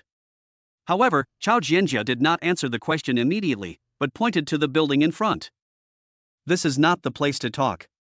Let's talk in my office. As he spoke, Chao Jianjia had already started walking towards the headquarters of Nanshan Group. Just as Jiang Chuan was about to take a step forward and catch up, Chao Jianjia suddenly thought of something, turned around, pointed at the young man who was still in shock and asked, I just saw him talking to you. Is he your friend? As soon as these words were spoken, the young man in a suit looked at Jiang Chuan expectantly. Because he knew that as long as the young man named Jiang Chuan in front of him nodded, his job would be settled. Jiang Chuan found that the young man was looking at him expectantly, and the expression on his face suddenly became strange. What made this guy think he would help him? Putting aside the fact that this guy had evil intentions, just based on what he had just said to me, I was destined to never be friends with Jiang Chuan. Jiang Chuan shook his head at Chao Jianjia and answered calmly. I don't know him. I guess he wants to apply for a position in your Nanshan group. After these words were spoken, the young man in a suit and tie looked dejected. What a great opportunity that was. If I could get close to that guy named Jiang Chuan, maybe I could skip the interview and become an employee of Nanshan Group directly. When Chao Jianjia learned that Jiang Chuan did not know the young man in a suit, she immediately gave up the idea of recruiting him into Nanshan Group. Jiang Chuan, let's go. Following Chao Jianjia's words, Jiang Chuan quickened his pace and followed. The young man in a suit and tie watched Jiang Chuan walk into the building he longed for, and then completely disappear from his sight, and he collapsed on the spot. It's over. I didn't expect that guy to be Chao Jianjia's nephew. What's the point of my interview then? In the eyes of the young man in a suit, Jiang Chuan will definitely report on Chao Jianjia after he goes in. After Chao Jianjia learns about this, she will definitely tell the interviewer and refuse to hire herself. Thinking of this, the young man in a suit decisively took off the tie that cost him $2,000, turned around and left the Nanshan Group headquarters. But the young man didn't know that Jiang Chuan didn't take this little matter to heart at all. If he really meets the recruitment requirements of Nanshan Group, he can still work in Nanshan Group. After Chao Jianjia and Jiang Chuan walked into the building, they went straight to the elevator. During the meeting, many employees took the initiative to greet Chao Jianjia. This time, Chao Jianjia responded for the first time ever. When the employees who had not originally intended to get a response from Chao Jianjia saw this scene, strange expressions suddenly appeared on their faces. What happened to our CEO today? You seem to be in a pretty good mood. Soon, Chao Jianjia brought Jiang Chuan to her office. When Chao Jianjia's secretary saw Jiang Chuan, he trembled, ran to Jiang Chuan and asked attentively. Mr. Jiang, what would you like to drink? What a joke. When dealing with this master, you must show your utmost enthusiasm. In Nanshan Group, if you offend Chao Jianjia, you may still have a chance to stay and work in Nanshan Group. But if you offend Jiang Chuan, even Jesus can't save you. Although Jiang Chuan was very curious about why Chao Jianjia's secretary was so polite to him, he did not open his mouth to ask, but nodded to the other party very politely. Just pour me a glass of water, thank you. Chao Jianjia's secretary didn't say much and started to work. Jiang Chuan glanced at the beautiful secretary who was busy in the office, walked up to Chao Jianjia and asked with a smile. Aunt Chao, what's the matter with you calling me? Chao Jianjia supported her chin with both hands and spoke seriously. Jiang Chuan, are you interested in working for our Nanshan Group? If you are interested, can you start as a department manager? Snap. As soon as Chao Jianjia finished speaking, a strange noise was heard not far away. It turned out that Chao Jianjia's secretary's hand shook and the water he had just received spilled on the carpet. Chapter 76 Legal Advisor Jiang Chuan? Chao Jianjia's secretary is named Lu Meng. I always do things cautiously. As long as it is a job assigned by Chao Jianjia, it will be done brilliantly. As for the mistake of spilling water on the carpet today due to shaking hands, it was the first time I made it. No way. Chao Jianjia's words just now shocked her greatly. You know, Nanshan Group is one of the well-known domestic brands. In addition to Ninghai, Nanshan Group has many subsidiaries. Under such circumstances, countless people are trying their best to enter Nanshan Group, and they have to start from the bottom. But what did Chao Jianjia say just now? Let Jiang Chuan start as a department manager. And it was in a questioning tone. Looking at Chao Jianjia's expression, it seems as if she is afraid that the other party will refuse. Oh my God. What is wrong with this world? Is it possible that there is really someone who would refuse to be a department manager of Nanshan Group? Chao Jianjia had no idea how much shock her words just now had brought to Lu Meng. When Chao Jianjia discovered that Lu Meng would make such a low-level mistake, her brows instantly frowned. Seeing this, Lu Meng did not make excuses for his mistake. I'm sorry, President. My hands were shaking just now and I couldn't catch the water. I will now pour Mr. Jiang another glass of water and clean the carpet myself. First, take the initiative to admit your mistakes. Then tell us your solution. This is what a smart subordinate should do. If Lu Meng fails to grasp the key point and keeps stressing over and over again why her hands are shaking, she probably won't be able to stay in this position for long. This time, before Chao Jianjia could speak, Jiang Chuan spoke first. It's okay. You clean the carpet first and I'll pour the water myself. Despite what Jiang Chuan said, Lu Meng still poured Jiang Chuan a glass of boiled water first, and then began to deal with the wet carpet. Seeing this, Jiang Chuan couldn't help but sigh in his heart. Working for others doesn't give him any freedom at all. Jiang Chuan, what do you think of my previous proposal? As Chao Jianjia brought up the matter again, Jiang Chuan slowly shook his head. Aunt Chao, you should know that I am used to freedom and cannot stand any restrictions. Moreover, I know my own abilities. If I were to be the manager of a department, I'm afraid some people would not accept it. Just because you helped my Nanshan group uncover the counterfeiting team last time, who would dare to disobey? Chao Jianjia was a little excited at this time. In Chao Jianjia's opinion, as long as Jiang Chuan is willing, she can use her prestige to help him get to that position. Besides, if Jiang Chuan really agreed to work at Nanshan Group, then I would be able to see him every day. Jiang Chuan had no idea of the little thoughts in Chao Jianjia's mind. In fact, Jiang Chuan had his own considerations for rejecting Chao Jianjia. Now that he has the future intelligence system, as long as he has enough reputation points, he can extract future intelligence. Jiang Chuan believed that with this advantage, he could be successful even if he started his own business. In this case, there is no need for me to borrow Chao Jianjia's influence to become the manager of this department. Aunt Chao, I understand you are doing this for my own good, but I have my own plans. Chao Jianjia seemed to realize that she had lost her composure just now and immediately took a deep breath. Jiang Chuan, do you think being a department manager is a bit of a waste of your talent? Jiang Chuan. Good job. If others want to work at Nanshan Group, they have to go through layers of assessment. But Chao Jianjia assigned himself a department manager right away. And from what Chao Jianjia said, he was planning to get promoted. If such a good thing happened to other people, they would probably wake up laughing in their dreams. However, Jiang Chuan has made up his mind. Jiang Chuan stood up, walked slowly to the opposite side of Chao Jianjia, and said with a firm look in his eyes, Aunt Chao, I don't think being a department manager at Nanshan Group is a waste of my talent. It's just that I have my own goals. Besides, if one day, Aunt Chao, you are willing to take me to meet your family, you don't want me to be introduced with a sentence like I am the manager of a department of Nanshan Group. This sentence reminded Chao Jianjia of something and her face turned slightly red. But soon, Chao Jianjia returned to normal. Chao Jianjia stole a glance at Jiang Chuan and found that his eyes were unusually firm at this moment, and she sighed silently in her heart. In that case, I won't force you anymore, but my promise is still limited. As long as you are willing, our Nanshan Group welcomes you at any time. Lu Meng, who was quietly cleaning the carpet in the office, heard this conversation and a gleam of light flashed in her eyes. As Chao Jianjia's secretary, Lu Meng is so smart. From the conversation just now, Lu Meng could see that Chao Jianjia wanted to keep Jiang Chuan in Nanshan Group. But Lu Meng also knew that she absolutely could not ask Jiang Chuan to stay at this time. After all, Jiang Chuan had finally managed to persuade Chao Jianjia to give up her previous idea. If he interfered now, Jiang Chuan would easily hold a grudge against him. President, I remember that there is still a vacancy for the legal advisor of our Nanshan Group. Why don't you let Mr. Jiang serve as the legal advisor of our Nanshan Group? This way, Mr. Jiang can focus on his career, and your previous efforts will not be in vain. After saying this, Jiang Chuan turned around and looked at Lu Meng with a questioning look. What did Aunt Chao do to get me a job at Nanshan Group? Lu Meng did not answer the question immediately, but cast an inquiring look at Chao Jianjia. After Chao Jianjia nodded, Lu Meng replied with a smile. Nothing much. The president just sent an email to the employees of Nanshan Group about what you did before, so that all Nanshan employees know that the reason why the last fraud incident was safely passed was all thanks to Mr. Jiang. It is true. As Lu Meng gave this explanation, a look of realization flashed across Jiang Chuan's face.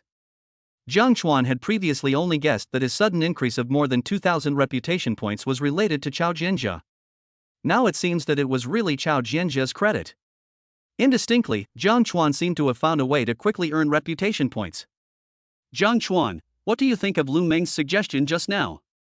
Jiang Chuan thought that he had already rejected Chao Jianjia once. If I refused this time, it would be too disrespectful. So Jiang Chuan nodded and agreed. Jiang Chuan did not study law in college. But so what? He just holds a nominal position in Nanshan Group. Jiang Chuan just didn't believe that if Nanshan Group really encountered any difficult legal issues, it would let him solve them.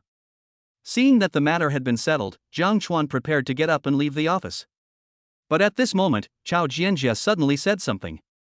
Don't leave so soon, I have something else to talk to you about. Jiang Chuan? Chapter 77, The Decision to Help Each Other. Inside the office, Jiang Chuan turned around and looked at Chao Jianjia with a puzzled look. In his opinion, Chao Jianjia called him here just to assign him a job. However, he had already made it clear that he did not want to be bound by any constraints and could only hold a nominal position in Nanshan Group. Now that everything has been resolved, what else does Chao Jianjia want to talk to me about? Although Chao Jianjia knew that Jiang Chuan's mind was full of questions at the moment, she did not give an answer immediately. Instead, she glanced at Lu Meng, who was cleaning the carpet. How smart Lu Meng is! Just by looking at Chao Jianjia's action, she knew that what happened next was something she shouldn't know. So Lu Meng found an excuse and left the office. And before leaving, he closed the office door. Soon, Jiang Chuan and Chao Jianjia were the only ones left in the office. At this moment, Jiang Chuan also realized that Chao Jianjia did have something to talk to him about, so he returned to his original position and asked with a smile. "And Chao, what else?" At this moment, Chao Jianjia seemed a little embarrassed, and it was obvious that what she was going to say next was a little difficult to say. Jiang Chuan seemed to have noticed Chao Jianjia's embarrassment and took the initiative to speak. "And Chao, if you have any difficulties, just tell me. As long as I can do it, I will never frown." Jiang Chuan's words were like a reassurance to Chao Jianjia, which made her finally speak out about the matter. "Jiang Chuan, I want you to have dinner with me." "Jiang Chuan." I thought it was a big deal, but it turned out to be just a meal. I have had meals with Chao Jianjia several times, so I am quite familiar with this matter. "No problem, beef soup pot again?" Jiang Chuan thought Chao Jianjia was missing the beef soup from that restaurant again, so he took out his phone to reserve a table. But at this time, Chao Jianjia stopped him. Facing Jiang Chuan's puzzled eyes, Chao Jianjia gave a bitter smile. "This matter is not as simple as you think. This meal must be eaten at my house." Jiang Chuan didn't think much about it and just nodded and answered, "It's okay. I'm already very familiar with Wang Ma, so it shouldn't be a big problem." Chao Jianjia found that Jiang Chuan still didn't understand what she meant, and finally couldn't help but stood up and walked to the opposite side of Jiang Chuan. "Jiang Chuan, this meal is at my other home." "Another home?" Jiang Chuan was stunned for a moment, but quickly reacted. Could it be that? When Jiang Chuan thought of a possibility, his expression suddenly became strange. Having been with Chao Jianjia for such a long time, Jiang Chuan certainly knew that she did not live with her parents. Now, the other home that Chao Jianjia is talking about must be her parents' home. "Are you going to meet the parents so soon?" "But I'm not ready yet." "Besides, given my current relationship with Chao Jianjia, it doesn't seem appropriate for me to meet her parents." Jiang Chuan secretly glanced at Chao Jianjia and found that her face was slightly red at this moment, and his eyes narrowed immediately. "And Chao, I want to know in what capacity I will meet your parents this time?" Jiang Chuan had his own considerations for asking this question. "Now I call her Auntie Chao all the time. If I really met Chao Jianjia's parents, how should I call myself?" You can't call Chao Jianjia Aunt Chao while calling the other person's parents uncle and aunt. Isn't this a mess of generations? Besides, if Chao Jianjia really regarded herself as a junior, she wouldn't be so anxious to introduce herself to her parents. When Jiang Chuan asked this question, a hint of hesitation flashed across Chao Jianjia's face. Soon, the hesitation disappeared, replaced by a look of determination. "This time you will meet my parents as a boyfriend." Jiang Chuan widened his eyes and looked at Chao Jianjia in disbelief. "I figured it out. I'm finally going to admit that I'm your boyfriend." As the saying goes, sincerity can move mountains and open up new horizons. Even if Chao Jianjia is a lump of ice, I can melt her. Just as Jiang Chuan was about to hold Chao Jianjia in his arms, Chao Jianjia added another sentence. "I had no choice but to ask you to pretend to be my boyfriend this time." Although I'm very successful in my career, my marriage is a complete failure. I moved out to live alone, half because I often work late, and the other half because I don't want to listen to my parents nagging. But I don't know what's wrong with my mom lately. She's been introducing me to boyfriends like crazy. Finally, I was at my wit's end, so I thought of you. Hearing this, Jiang Chuan's mouth twitched slightly. I thought Chao Jianjia had thought it through and was going to acknowledge me as her boyfriend. But unexpectedly, the other party just asked him to pretend to be her boyfriend. Have to. The revolution has not yet succeeded, it seems I still need to work harder. Jiang Chuan retracted his outstretched hand and smiled awkwardly. "Aunt Chao, it is immoral to deceive your elders. Chao Jianjia glanced at Jiang Chuan and sneered. Although a white lie is still a lie, it allows me to spend this new year in peace and quiet. When talking about the Chinese New Year, Jiang Chuan also thought of one thing. That means my grandfather is still waiting for me to bring my grandson's wife back to see him. Perhaps I can take advantage of this opportunity to solve this problem. Thinking of this, Jiang Chuan did not immediately agree to Chao Jianjia's request, but said with a smirk on his face, "Aunt Chao, I can help you cover up, but the premise is that you must also do me a favor." Chao Jianjia raised her eyebrows when she heard this. "Jiang Chuan, you just said it yourself. If you have any difficulties, just speak up. You will never frown." "I'm not frowning." Chao Jianjia thought that Jiang Chuan would not take advantage of the situation, and she also wanted to know what difficulties Jiang Chuan had encountered, so she nodded. "No problem, just tell me what you want." When Jiang Chuan heard this, he rubbed his hands excitedly. "Aunt Chao, I'm sure you know my situation. The new year is coming soon, and my grandfather is counting on me to bring a girlfriend home to visit him, so I think you should go back to my hometown with me during the new year this year." Perhaps because he was afraid that Chao Jianjia would act crazy in front of him, Jiang Chuan added a special sentence. "Come back to my hometown with me as my girlfriend." At this moment, Chao Jianjia couldn't help but sigh that Jiang Chuan was a guy who was unwilling to suffer any loss. "Let him pretend to be your boyfriend."